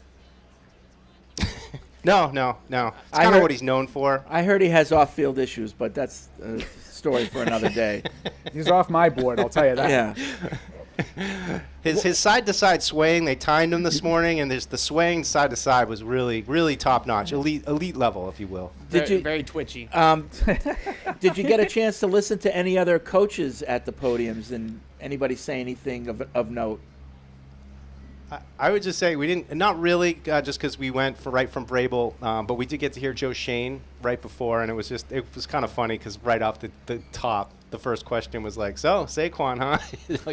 you kind of felt it was coming, and we're in a different part of our rebuild and those kind of things. But those are some of the tough questions that get thrown out. But we really haven't. We've been kind of here recording and doing stuff so far. We haven't got a lot of those other guys. Yeah, we did hear from Shane. He was at the podium right before Vrabel was, and I thought that it's obviously interesting with them having to pick before the Patriots in the first round. And he was non-committal, it sounded like, to me at least, about what they're going to do at quarterback. They know they need a quarterback. He said we have one quarterback on the roster, so we definitely need a quarterback. But I don't think they have a great answer right now as to how they're going to go about getting that quarterback. So He did mention that they would like to have a veteran and a young quarterback both on the roster, kind of like what the Patriots did last year with Drake Maye and Jacoby Brissett. But he wouldn't commit to, is it going to be an expensive veteran? Is it going to be a third overall pick rookie? So we'll see. He did have a lot of nice things to say about Ryan Cowden that I heard in his briefing, and you guys might have been tied up with Mike. There's another sort of Patriot adjacent kind of a comment. Eric DaCosta spoke.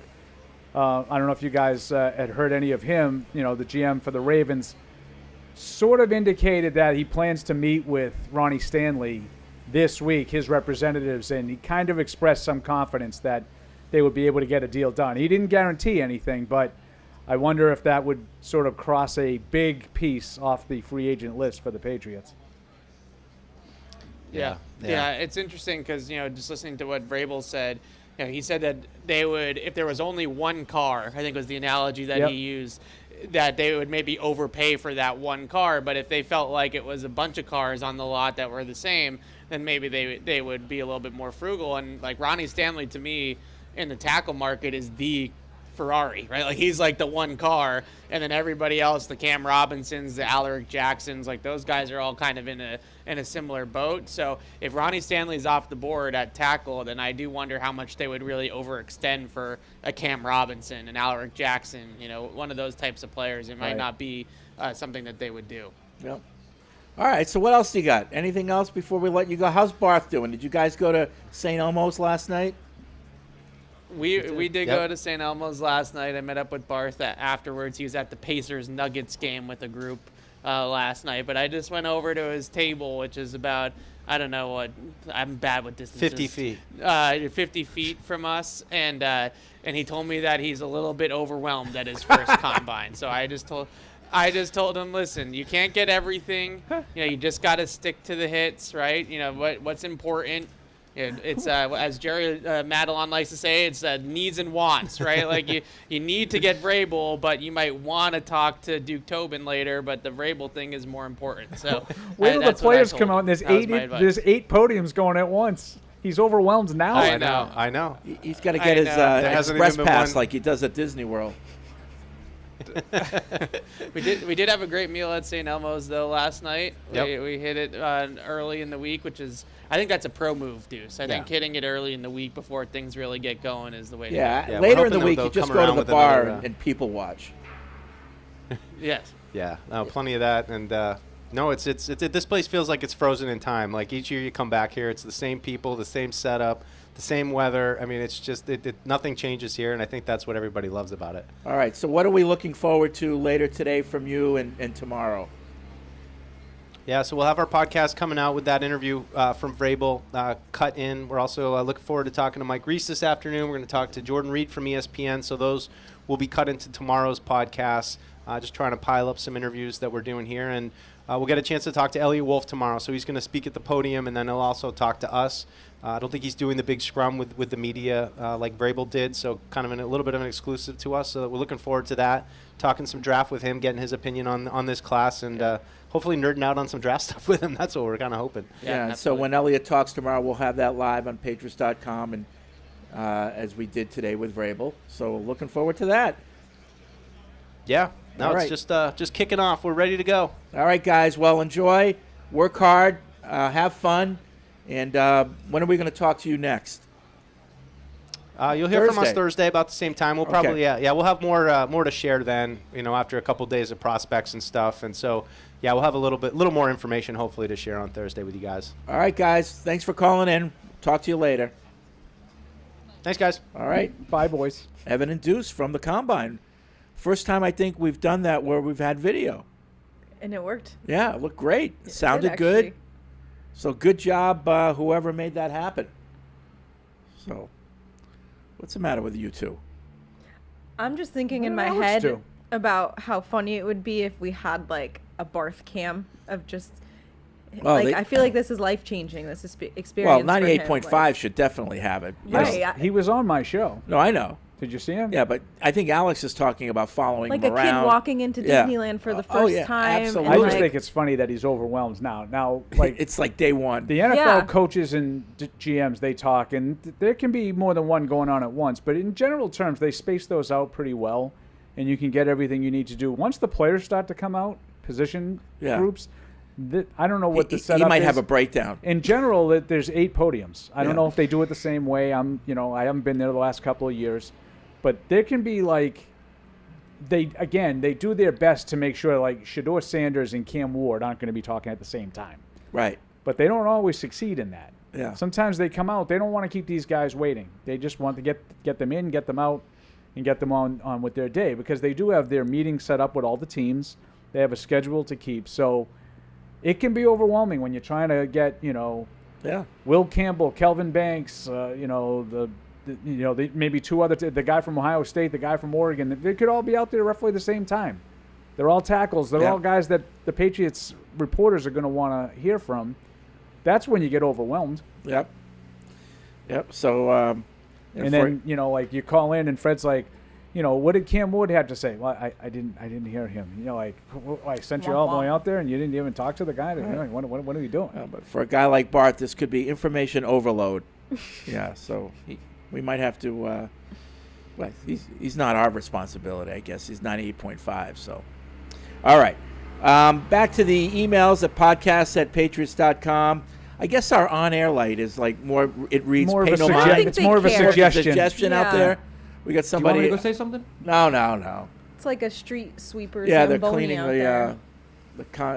the the tunnel out They're here. moving the dust around. It sounds like they're literally right up against the door. Well, there was though. they were like seemed like they were doing He's right power in washing front the of walls as he drives the Zamboni by them. The Zamboni. I wish you were being kidding. Let's see.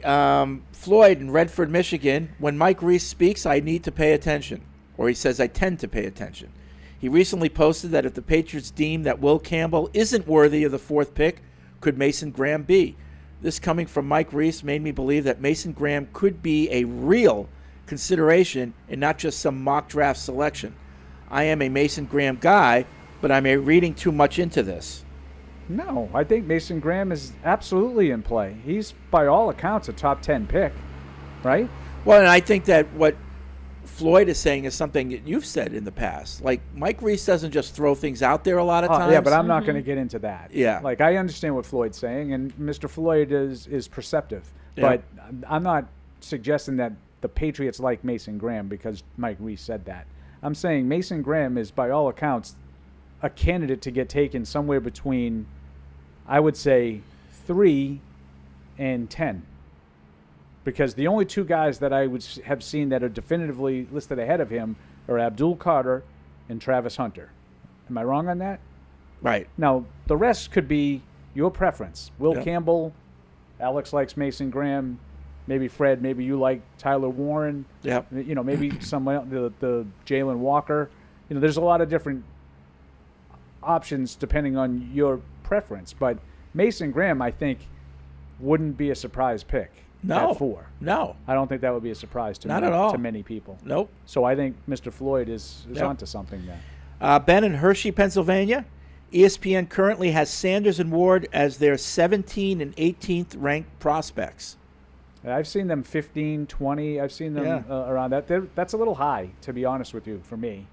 Like, I would think if you're just ranking the Right. prospects. It's not a mock It's draft. not a mock draft. Just Right. ranking the prospects, I'm not sure they would be in my top 20. In 2017, the top-ranked quarterbacks prospects were Deshaun Watson, 28th, Mitch Trubisky, 42nd, and Patrick Mahomes, 52nd. Yeah, see, that would be more what I would think with these guys. Yep. The Texans, Chiefs, and Bears all traded up to draft them at least 16 picks ahead of how they were ranked. The 49ers received the picks used to draft Fred Warner and Alvin Kamara. The Bills received the picks used to draft Tre'Davious White and Rashawn Evans. Can we go back? Yeah. See, this is where this is a me problem. He just said the 49ers used the picks to take who? Fred Warner. Yeah. And Alvin Kamara. Yeah. Who's Alvin Kamara play for? The Saints. So Fred Warner plays for who? Well, he used to pay the 49ers, didn't The he? Niners. Yeah, right. So how do the Niners take in those guys?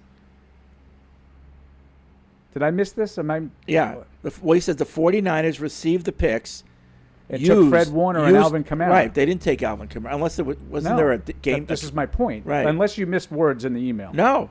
You said the 49ers picked Fred Warner and Alvin Kamara. The 49ers received the picks used to draft Fred Warner and Alvin Kamara. The Saints took Alvin Kamara. Right. So two different teams made those picks. So I don't know what he's talking about. The Bills received the picks used to draft Tre'Davious White and Rashawn Evans. That's The not Browns received the picks used to draft Denzel Ward and Jabril Peppers. good. Not good either. Why can't the Patriots convert the 4th overall pick into multiple pieces just They like could. the 49ers, Bills, and Browns did in a year without perceived high-end quarterback talent? They could if somebody wants them. Yep, right. That year, somebody wanted them. Yep. So, I don't know. So we'll see. Yeah, but Kamara was... Yeah. There wasn't like a draft day trade or anything. I'm not going to get caught up on it only because of... Yeah. No, the Saints took him, I think, in the 3rd round, maybe the 4th round. Right. But the point of the email is those quarterbacks weren't highly rated, but they still got teams to move up and get them. The same could happen this time around. I don't think it will, because I think there's Mitch Trubisky was widely considered to be a top 3 pick, right, for a whole year before he was drafted. These guys weren't. Yeah. So we'll see. Yep. Maybe someone will do a stupid trade up like that. Well, it's not stupid if they think it's good. Well, if the Raiders trade up, or one of these teams trades up to get a guy who everybody is convinced that they're unsure of. If Right. that makes sense. But if they That end doesn't up, make but any if the sense. guy ends up being really good, Then they got it Then the right. Raiders are smarter than everybody else. Then they That's got why it right. hindsight's 2020. Right. Correct, which is the point that I made earlier in the Right. show about if the guy ends up being worthy of the fourth pick, Mhm. no one's going to say he wasn't worth the fourth pick. Right. Mike in Groveland was wondering what you thought about ever adding additional off-season, in-season content. Love to see YouTube shows like From the Jungle out of Cincy and In the Current from Tampa. Other teams also have that kind of in-house hard knock style shows. Great look behind the scenes and way to get to know players and coaches. Well, Mike, I got news for you. You're going to like what we have in store. We're going to have some cool stuff that's going to be coming out after the draft and another episode before training camp. So we're going to have stuff like that. If you like that, you're going to love what we're going to do this season. So it's a good email. I don't know if it was a plant, but Probably. could be. Did you send that in? In the meantime, if you need some off-season content, the 2004 podcast, all 4 episodes are now available to listen to. Yes. Good stuff. Yes, it's a dynasty. The Sound Odyssey with Mike Dussault narrating. Lots of great interviews. Corey Dillon, who you don't get to hear from a lot, is featured in it. Charlie Weiss, Scott Pioli. Who else do we have? Deion Branch. I think Romeo Cornell. Romeo Cornell's in it. Paul Perillo. Ivan Fears. Paul Perillo. Thanks, Matt. Lot of good You're the stuff. only one who cares. I think Paul has some of the greatest stories in the podcast, to be honest. I'm a good storyteller. Wow. Sure. It's the way you tell the story. Jeremiah writes in, do you think this was an arranged marriage with McDaniels and Vrabel, even after Vrabel just said he's been talking to McDaniels since Cleveland, or is this scenario just too perfect for the Crafts that they had to be involved in bringing back McDaniels? So it's an hour and a half. I haven't said anything negative. That stood out to me. Yeah. Like the question was about Josh and Israel. That was the first question. I think it was Karen. I think it was Miss Karen. Yeah. And Mike said, I'm extremely proud of the staff we put together. Difficult to get everyone that you want. The other teams want to hold on to their talented coaches. Well, I'm paraphrasing. I would say, having had numerous communications with Josh, we had numerous conversations in the end that we felt like was the best fit for our offense. I'm sorry. I just think that felt a little too convenient to me. I'm not saying that this was an arranged marriage. Maybe that's too far the other way. Yeah. But I just can't imagine this was a number one top of the line choice. That was nobody else. Like, I know Greg Bedard's taking his victory lap, I'm sure, because he, had the story like 3 or 4 weeks ago about how this was the way it was, and I just felt like that was a little too convenient for me. Yeah. I mean, I don't know. Other than getting Ben Johnson as the head coach, and that would be your head coach / offensive coordinator. I think Josh is as good a pick as anyone that was out there, right? I mean, We'll see. Yeah, of course we'll see. I wanted something different. But who? I gave you a list of many. Nick Caley. Can't think of the guy. Dave Ragone. Grant Udzinski, the guy I think we did talk to. Yeah. I think that somebody from that tree. Yeah. I would have liked to have seen with a different offense come in. Now, I love Josh. I think he's a perfectly good offensive coordinator. I think the floor is high with Josh. I think you'll have a well-coordinated offense. I'm not sure it'll be as good as it could be. Yeah. Now, the risk would be doing it my way opens up the possibility of the guy's just not ready and he's just not that talented, and he was riding on Sean McVay's coattails. Yeah. He's not it. Nick Caley might fail spectacularly. Yes. He's never done it. So maybe a higher ceiling, but it could also be a lower floor. Correct. Yeah. Correct. Yeah. So that's where, you have to sort of wait Yeah. and see. And I know that I have the reputation, and well-earned, of being stubborn. When Nick Caley goes to Houston, and if it doesn't work, I'm not going to sit here and say, well, it would have worked in New England, which is what Patriots fans do. It would have been different if he had come here. Right. No, he failed. Right. And I'll say it. Denver Omelet writes in. Interesting name. Last Thursday, a listener wrote in saying how the newsletter's name is bland. Well, actually, the email is about how the whole show's name is bland, right? Patriots Unfiltered. Yeah. Right. Frankly, I agree the name should have as much pizzazz as the show itself does, so I'm suggesting a new name. I present Patriots Unfiltered Weekly. A Patriots Update, brought to you by Patriots.com editor Paul Perillo and producer Mike Dussault. Now that's a bit of a mouthful, so for short, we can call it as PUPU, brought to you by PP and the Deuce. PP and the Deuce. Stay tuned for some advertisement involving PP and the Deuce. Okay. You might get some of that coming your way soon. All right. Another suggestion, have you guys ever thought of putting the newsletter in print and sending it out to listeners almost like an old school magazine? I don't think any team has ever had their own dedicated magazine each week. I think he's being... That's why I laughed. Yeah. That's funny. You guys could even put a photo of the week for each game with a Fredism as the title, even though it's some website articles thicken it up. Bad Kitty. Yeah. I think he's being... Did I ever tell you about Bad Kitty? sarcastic. No. When we lost to the Bengals? That was a bad one. And it was like a cartoon. No, but you have to have the background. So every week Okay. I would have to do the headline for the cover. Right. Yeah. He wouldn't have to. He just would refuse to use any suggestions that Andy and I Well, it came has up to Baloney. be clever and fun. Baloney. No, you used a couple of Andy's. He never used mine. Has to be good In enough to fairness, be mine used. weren't great. I never hit a home run with that. I have to admit. See, Okay. I admit my shortcomings. They were better than Bad Kitty, though. Bad Kitty. You knew about Bad Kitty? I just Never told her. till now. It's a good one. No, it wasn't. We lost to the Bengals I'd have to see the photo. because we were playing the Bengals. It wasn't even a photo. It was like Like a cartoon? The It was their mascot logo. of the Bengal. Like it was like almost like it was walking across the cover, and it just said Bad Kitty, and I was like, we gotta have something like better than Bad this. Kitty. Bad Yeah. Kitty. Because I was mad because they beat us. Bad. I think there's nothing wrong with that. Because was the bad. Bengals are a cat. Right. Right. So you get it. I do. Yeah, Oh, we all got See? it. It just I'm with wasn't him. good. You like it, Like though. Reddy, Willing, and Vrabel. That's good. You like that. Did you guys coin that? Yeah, absolutely. You should trademark We were the that. first ones to use that. Were we? We should trademark Absolutely. that. Okay. Well, that was after which game? I don't remember. Yeah. He had a big sack or something like that? I'm sure he had. I think it might have been one of his touchdown days too. Like he Okay. might have had a sack and a touchdown or something. I don't know. Yeah. Reddy, Willing, and Vrabel. I believe that was an Andy Hart original. See, I'm willing to give out the credit when it's due. Bad Kitty, not due.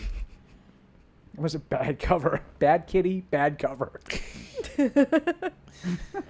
It was panned. And a lot of yours were good. Yeah, it was globally panned. Like they used to, Mark Capello, I know you know Mark, used to often hit up Freddie on the bus. Yeah. What do we got, Freddie? Yeah. Freddie, what do we got?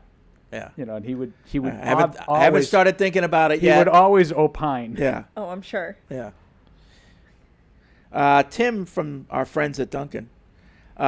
Very excited for the new year and was curious if Rob Gronkowski is eligible for the Patriots Hall of Fame this year. Just got my season ticket invoice, which for me is the start of the new season. He is not eligible, but He is not. Julian Edelman is his first year eligible. So the new people that are eligible, well, he's not new, but we didn't get to nominate him last year because Brady, it was all Brady, was Vinatieri. So Vinatieri and It's a stacked Edelman, class. yeah, those two guys are, they could possibly be nominated this Edelman, year. Vinatieri, Logan Mankins has been nominated. Yeah, Wes Welker. Wes Welker. So there's a lot of good options. It's going to be interesting. So Paul and I are on that committee, and we just got the thing. We're going to have our meeting in April. April. Yeah. Before our show. So we can, I think it's at 10:30. It is on the morning of a show. So I we noticed can, that. assuming that it doesn't go into 12, we can come over here and talk about what we said. We're not allowed to talk about what anyone else said. But if we wish, we can talk about what we said. So. We can give our thoughts and opinions. Right. But don't share the opinions that other people may, because it's supposed to be a safe space. Yeah.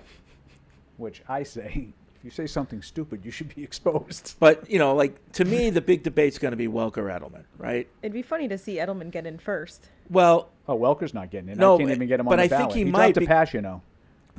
Because if you look I can't at even get him on the I can't even get him on the ballot because he dropped a pass. Which is not fair. But if you look at the stats, Welker wins. But if you look at it from this is a team Hall of Fame and who had the bigger impact on the team, I think Edelman wins, right? Edelman's playoff resume alone. Yeah, who had the bigger impact on the New England Patriots? Check out Welker's playoff resume. I know, but it didn't ultimately end up the way. But that's not the way it should be judged. But I'm not saying it should or shouldn't be, but I'm just saying if you're judging it that way, who had the bigger impact on the New England Patriots? So isn't it Edelman? So why Logan Mankins gets on the ballot and Welker doesn't? Logan Mankins was never part of any winning. No, I'm just saying if it's between the two of them. If we're going on by you just have to win a Super Bowl. But he can get on the ballot. Of course he can. I'm just saying if He's the arguments between Welker and Edelman, there's two ways of looking at it. I would think that Edelman's going to get in first. I think because he didn't drop a key pass. He did, but no one ever wants to talk about it.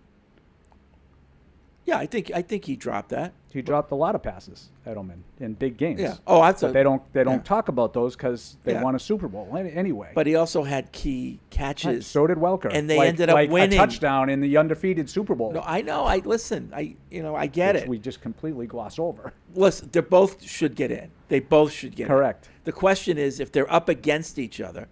I would go Welker first. I would say that I'm in the vast minority. I think everybody else would go Edelman first. I think probably so have too. recency bias He's got a better personality. Oh, and that's what works forget for it. him. You don't have to be sarcastic. But I think that's a big part of it. Yeah. That and he didn't drop a pass. Yeah. That everybody talks about. Right. Not fair. Not fair. It is not. I Life's mean, I not know fair. you think I'm being sarcastic. I'm not. I think it's ridiculous. No, I think he's known for one play. Yeah. It's not fair. It's not like that was like the Jackie Smith drop in the end zone for Dallas that year. Yep. Where it hit him in the chest. Or like the Mark Andrews 2-point conversion. Right. It wasn't a routine play like that. No. He had to twist a little bit. Yep. And that's all anybody else wants to talk about. That Giselle sound clip will live on forever. Correct. Blame her. Much like everything else. Yoko. Blame her for everything. Thanks, Yoko.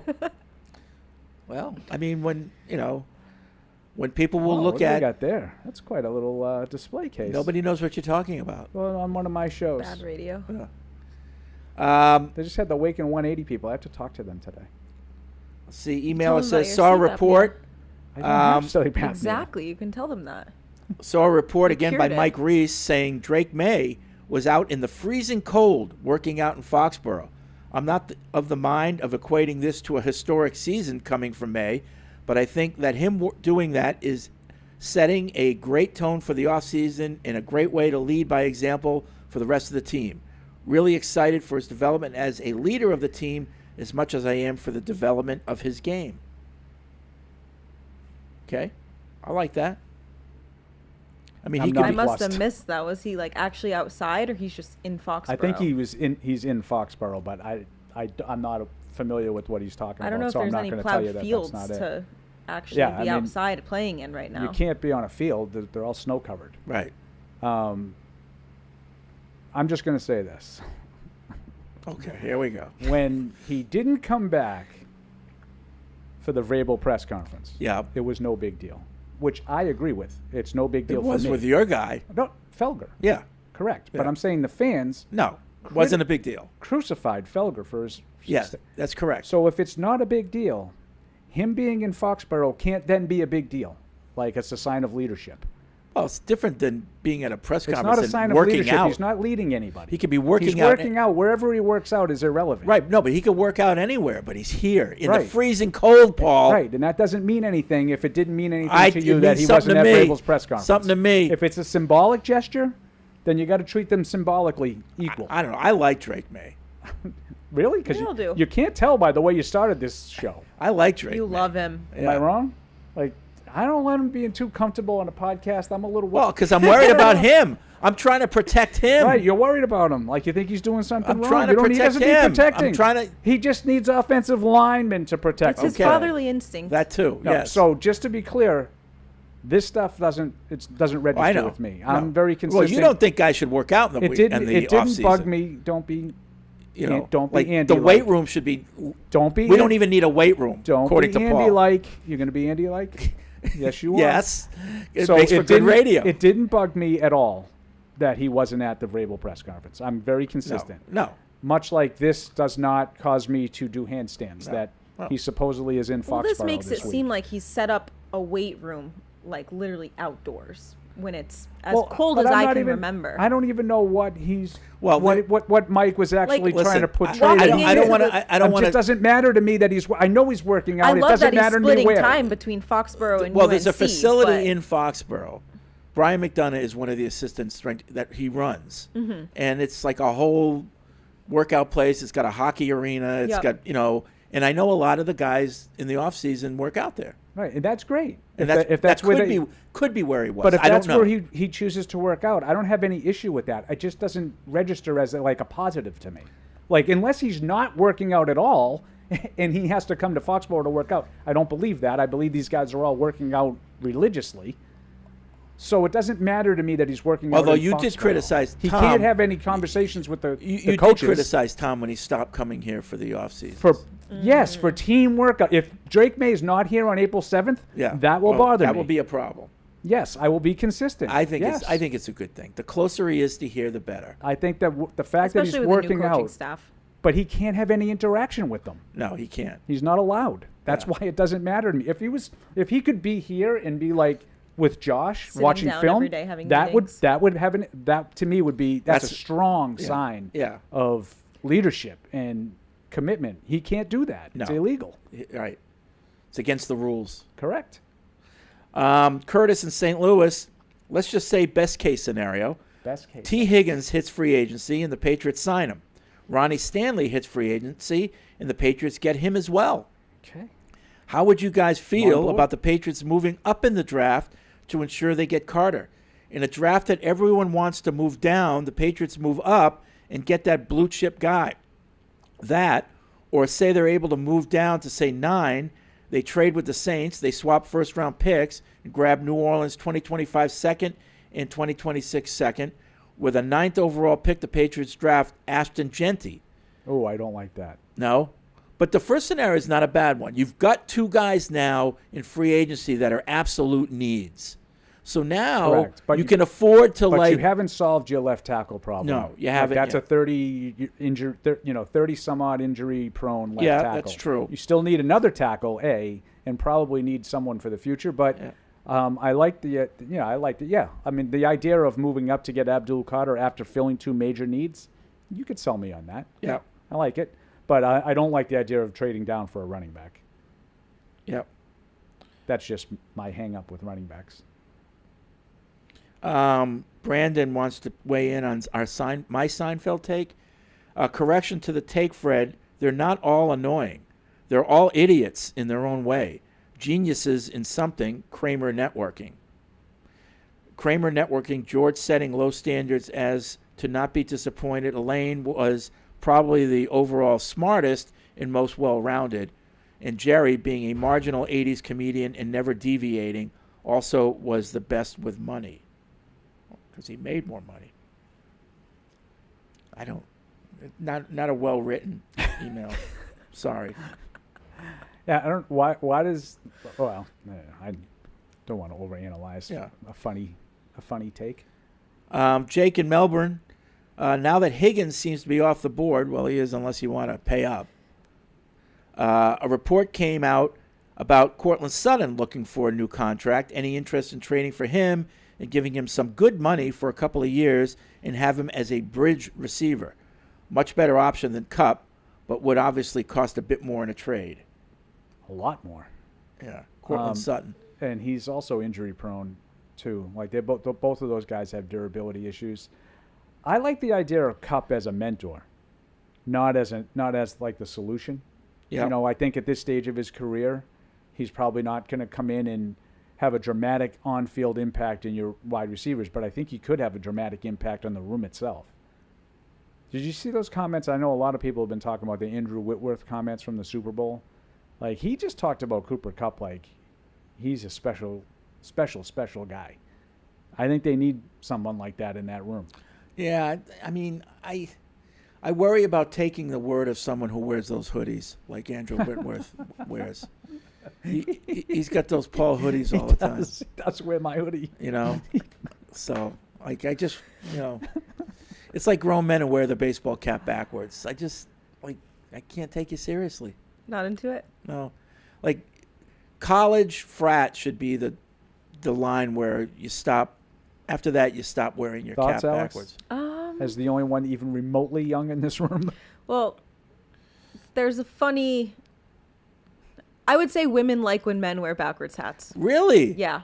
Why? I was told I by. don't know. I was wish told I could that place it. Just out of college, that a woman told me you should wear your hat backwards more often, and I was like still a baseball player at that time. Oh, so college is okay. No, It's I a know, thing. but No, I was like, I mean, No, but what is it? Out of college, You got to explain this. I'd say in your 20s, Like, what 30s. is it appealing about wearing your cap for a woman? You see their eyes better?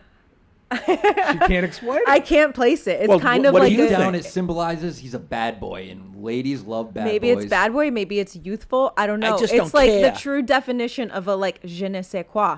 I don't know whimsy. what it is, but it is. Well, what about you? What do you think? I love backwards hat on You a li- guy. on an older man. How? Well, I mean, no, I'm not. She's not interested in My name's older not men. Jordan, Yeah. but She age caught a stray. appropriate. Yeah. Yeah. Age appropriate. I'm with it. Okay. I don't know. I don't like it. I don't like it. Yeah, I'm 36, Fred. Should I wear a backwards hat? No. Okay. No. Alex, would I look good with a backwards hat on, though? Yeah. See? Do you? The only time you should wear a backwards hat is when you've got your sniper rifle out. Then you turn your cap backwards. Matt, do you I like wear that. hats backwards? When I wear a hat, yeah, I do. Do you? But when Just you the- wear the it brim goes in forward, front of my the eyes. I brim, don't like yeah, it. the brim Harder. covers your eyes. That's the There's point. shadows. It's shade. That's what it's for. Yeah, fair enough. You know? Fair enough. So, I especially wore it more once I heard that women like or backwards hats on men. So See, I you heard so I it didn't too. just It's a make that thing. up, right? Yeah, that's a thing. So what if I wore my pants backwards? Would That's that be appealing? Then you'd be in crisscross. Okay. To make you jump. Right. I think that people just might think you have like dementia or something. Dementia. Wow, you really went there. I had Well, if you're not putting your pants on the right way. a couple of years ago, I came to work and realized my underwear was on backwards. Yeah, that happens. Oh, that happens? Yeah, I've done that with. I've done that. Oh, I've done okay. that with I'm leggings not alone pretty there? recently, actually. Leggings? Yeah, but leggings are hard. It's not like there's a zipper to go in the Actually, front. not backwards, inside out. Inside out? Yeah. Yeah. Mm-hmm. And I didn't realize it until I got Until home you- that day. Yeah. Mm. Well, I realized it when I was at the bathroom, and I was like, I can't get in there. Door's closed. Well, What's you could going get- on here? What happened to... Doors closed. Oh, The hat boy. backwards thing, that was definitely a flashback to like 92 for me when you just said that. That's and I never got it. I don't know. Maybe Really? it has Like, to why? do with Why? like a backwards hat. You're probably doing something like labor or like I'm up for fun. that too. I So don't know. Matt's right then. Like labor, you're looking for like tough guy. Looking That's for what a good- women want, working just construction. masculinity. Looking for a I good don't want- time. I don't want someone that can take care of me. They don't have to admit it. It's all good. We all know. Well, if they can do manual labor, they can probably take care But of and no you, matter what too. the subject, it always gets back to Seinfeld. Remember the episode with George? He was the bad guy. Oh yeah. Yeah. Nothing but trouble. Right. I mean, he takes the gum. Right. Let's see. Claire. Hello, Maureen. Hello, everyone. Hello. May I take the opportunity of an off-season time to send a quick note of thank you to all at PU. My Patriots podcast, A Clear Perspective, was 4 years old on Sunday, and it wouldn't have happened if it were for you all being guests and also being so supportive. So a huge shout out and thank you. Anniversary episode is out today on most of the podcast platforms. Andy Hart even graciously played the role of my assistant. So that's great. 4 years, like all seriousness, is really impressive. Yeah. To be Yeah. that consistent Because with it. I gave you a It's shout hard out. to Claire. It keep really it up. is, yeah. Yeah.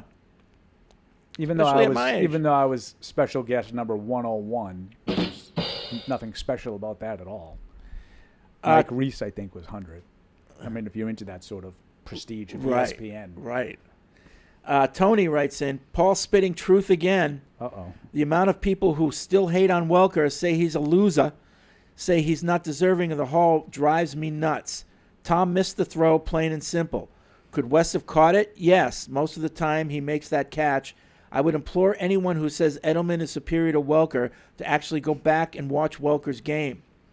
Is Dan Connolly a better guard than Mankins because he won a ring?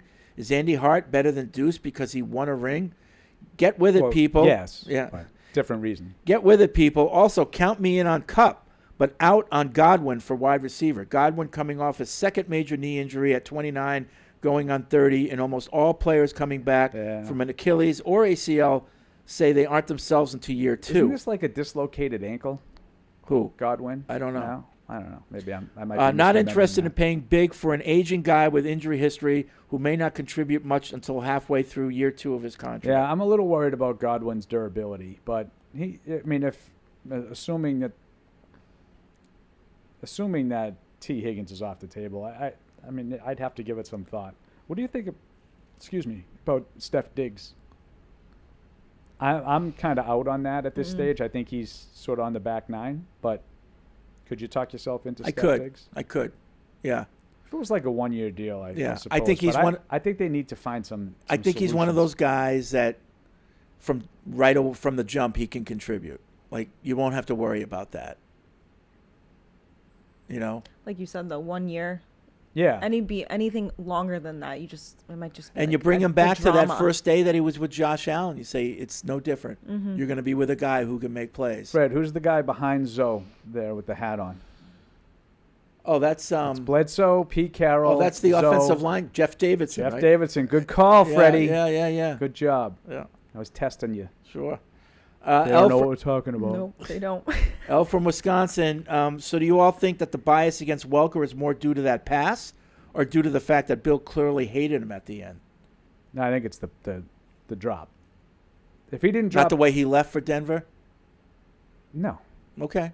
No, the way he left to Denver, they didn't want him. But- they tried to but- kick him out 2 years earlier. But weren't they bad-mouthing him on the way out the door? The Patriots? Yeah. Yes. Yeah. So fans would hear that and like, oh, that's right. We don't like him. No. No? I don't think that's why they don't like him. You don't think... They don't. If he caught that pass, you think that they would worry about what Bill said to him on the way out? No. Well, probably not. Do they hate Ty Law? No. Well, they badmouthed him on the way out. But they did. But he's back. Yeah, I understand this. This is my point. He didn't have a key drop in the Super Bowl to unfortunately be remembered by.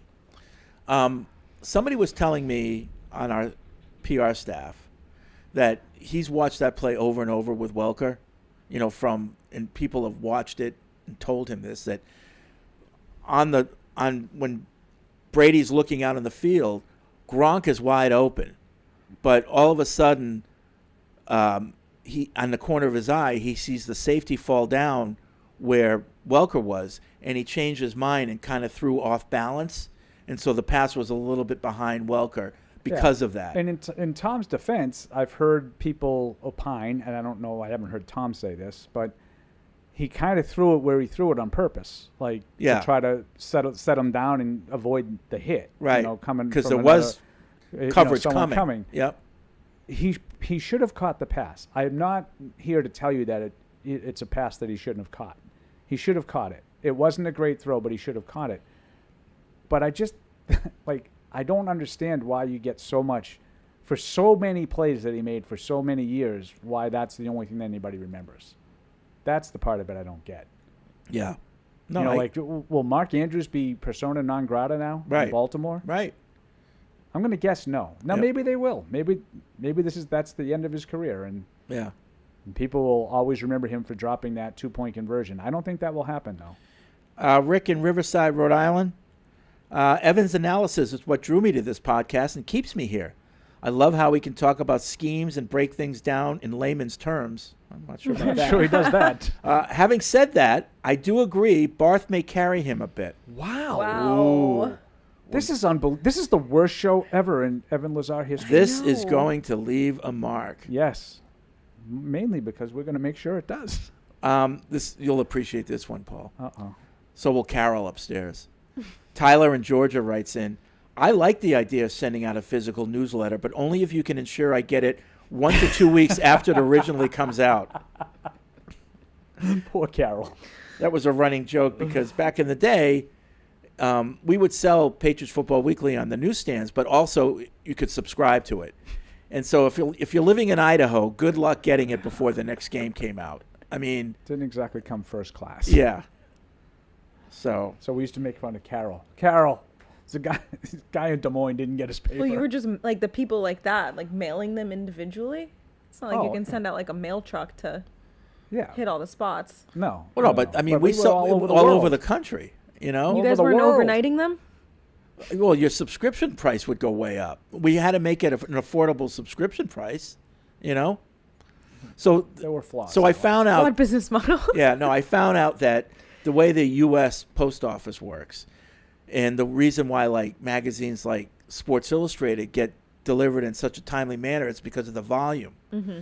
You know, our newspaper would be in a sack, like in the back of the truck, like with 2 other things in it. Yeah. And it would just sit there. Whereas Sports Illustrated they'd make sure that they got all those out because there were millions of them being. Did you ever ask Fred what the circulation numbers were for the newspaper? What were the circulation? Who's numbers? asking? Me and Paul. Who wants to know? Oh no, I know what the numbers were. About 40,000. But who wants to know? Me. At its right. At its peak, 45. When Parcells was the head coach, believe it or not, it was around 40,000. Yeah. But Fred would always answer that question. Who's asking? Who wants to And know? where's the furthest you guys would send it? Oh, overseas. Where? Let's see. I don't know. Probably Japan, maybe. Wow. Yeah. Chiba. Yeah. Jason and Chiba. Yep. He was a longtime subscriber, I think. Yep. One of our original callers and emailers too. Let's see. What else we got? Time's running out. Will, he's clarifying something we talked about earlier. This is how the Saints got Kamara picked from San Francisco. Oh, okay. Oh, good. Number 67, San Francisco to New Orleans. San Francisco traded a third-round selection, 67th, to New Orleans in exchange for New Orleans' 7th-round selection and their 2018 second-round selection. So it really was not germane to the conversation. No.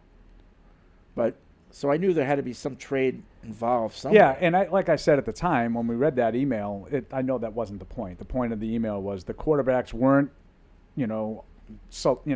considered to be the top of the prospect list. Bigger and they point, still the bigger moved point up I to think get we him. all agree on is that somebody needs to want them. Somebody needs to want them, and you just don't know who's going to end. So you got to don't trust in eliminate your it. system. You got to trust your scouts. You got to trust the work they did. You got to trust your talent evaluation, and just go for it. But I don't eliminate the possibility that someone could trade up with the Patriots to get one of the quarterbacks. Because I'm not they here to- trust Right. somebody. They believe, just like if you're the Giants, whether it's Shedeur Sanders or they believe Shedeur Sanders is going to be a great quarterback of this league, and we're willing to go up. I don't think the Giants have any option right now. They don't have a so what have I'm sure they're going to. They can go the veteran route. I know, but what if they don't get one? Yeah, right. Now my guess is they will because they're going to be able to promise something that most teams aren't going to. One is New York. No, but they're going to be able to promise playing time. Yeah, well, like Sam Darnold could sign with the Giants and almost be assured of being the starter. Yep. Whereas if he signs with somebody else, well, we'll see how it goes. We got J.J. McCarthy and you, and if McCarthy beats you out, he's going to play. Yep. Final email, Josh in Atlanta. I'm loving Alex's 1950s librarian glasses. Lisa Loeb-like. Yeah, they're blue light glasses. You don't know they're who not Lisa real Loeb glasses. is? I'm getting called out. Do you really not know who Lisa Loeb is? That hurts me a little bit. All she needs is a delightful. swing dress and an overabundance of pink lipstick to complete the look. All jokes aside, I love seeing Alex on the pod in the off season, even if she is 5 months late on my Emailer of the Week T-shirt. I have a feeling I'll be waiting for that PU T-shirt on my deathbed, We're having an inventory issue with which it, I don't too. mind as long as I can wear it for my open casket wake. So we run out of T-shirts? I thought I think we we're were running out yeah, of we specific sizes. Oh. That's what Matt said, is that a lot of our Emailer of the Week winners want a specific size that we've run out of inventory Well, God for. forbid you have a T-shirt that fits you. Well, we gotta work on revamping our We only have merch. smalls left. Well, Double XLs were the size Well, requested okay, most. so If you're petite, send those emails in because you're you have a petite. great chance of getting. So have a we t-shirt. ordered new T-shirts? I'm a size 2. We this is the song and dance we do every time we talk about. Have we this. ordered new T-shirts? Is my question. I've been told no, not until the smalls are gone. No. Who said that? Who's You the want me to give arbiter out of names? this? Yeah. Yeah. No. Yes. My Who? manager said that. Your manager said that. Who's your manager these days? I know. Ashok said that. Well, Matisse said it. Matisse? Okay. That's crazy. No, we need to order more Matisse doesn't T-shirts. have As a authority. matter of fact, I remember telling Matisse, and make sure they're of higher quality because I don't want them shrinking after one wash. Yeah. Poor Matisse. I try to save I think we names. should get some quarter zips too, No. but the zippers can be really long, like down to your belly button. Well, then they're not So quarter you can make zips. fun of me? No, if it's just for you. No, but I'm trying to can cater we start to with you, just not to make getting fun of you. T-shirts Netflix used to ordered? be on my side I all am the time. still on your side, Paul. Can we just start with getting Literally some and T-shirts ordered? figuratively. It's been a lot of shots All right. today. Don't think they've gone unnoticed just because they've gone unaddressed. We're gonna order some T-shirts. All right, that's it for this edition of Patriots Unfiltered. News coming out of the Combine. We're gonna get all that on Patriots.com and Catch our 22, social 3 to 5 media tomorrow. accounts. What's going on tomorrow? Anything? Catch 22, 3 to 5 I can't p.m. hear you. Well, they're Elliot going Wolf to be tomorrow. doing Catch different. 22, 3 to 5 p.m. Live from the Combine. Oh, we can only imagine what Alex would be like then. Pants off. Yeah. So Evan and Alex tomorrow, 3 to 5, live from the Combine. That'll be good. I already know what the newsletter poll is going to be this week. Oh, yeah. We're going to pit Barth and Evan against each other. All right, and we will see Have you the next people Tuesday. vote. Thank you for downloading this podcast. Subscribe on Apple, Google Play, and everywhere else you listen. Like the show? Please rate and review us. Listener comments and ratings help keep us high in the podcast rankings so new listeners can find us. Be sure to check Patriots.com for more news and more podcasts. The world's original podcast.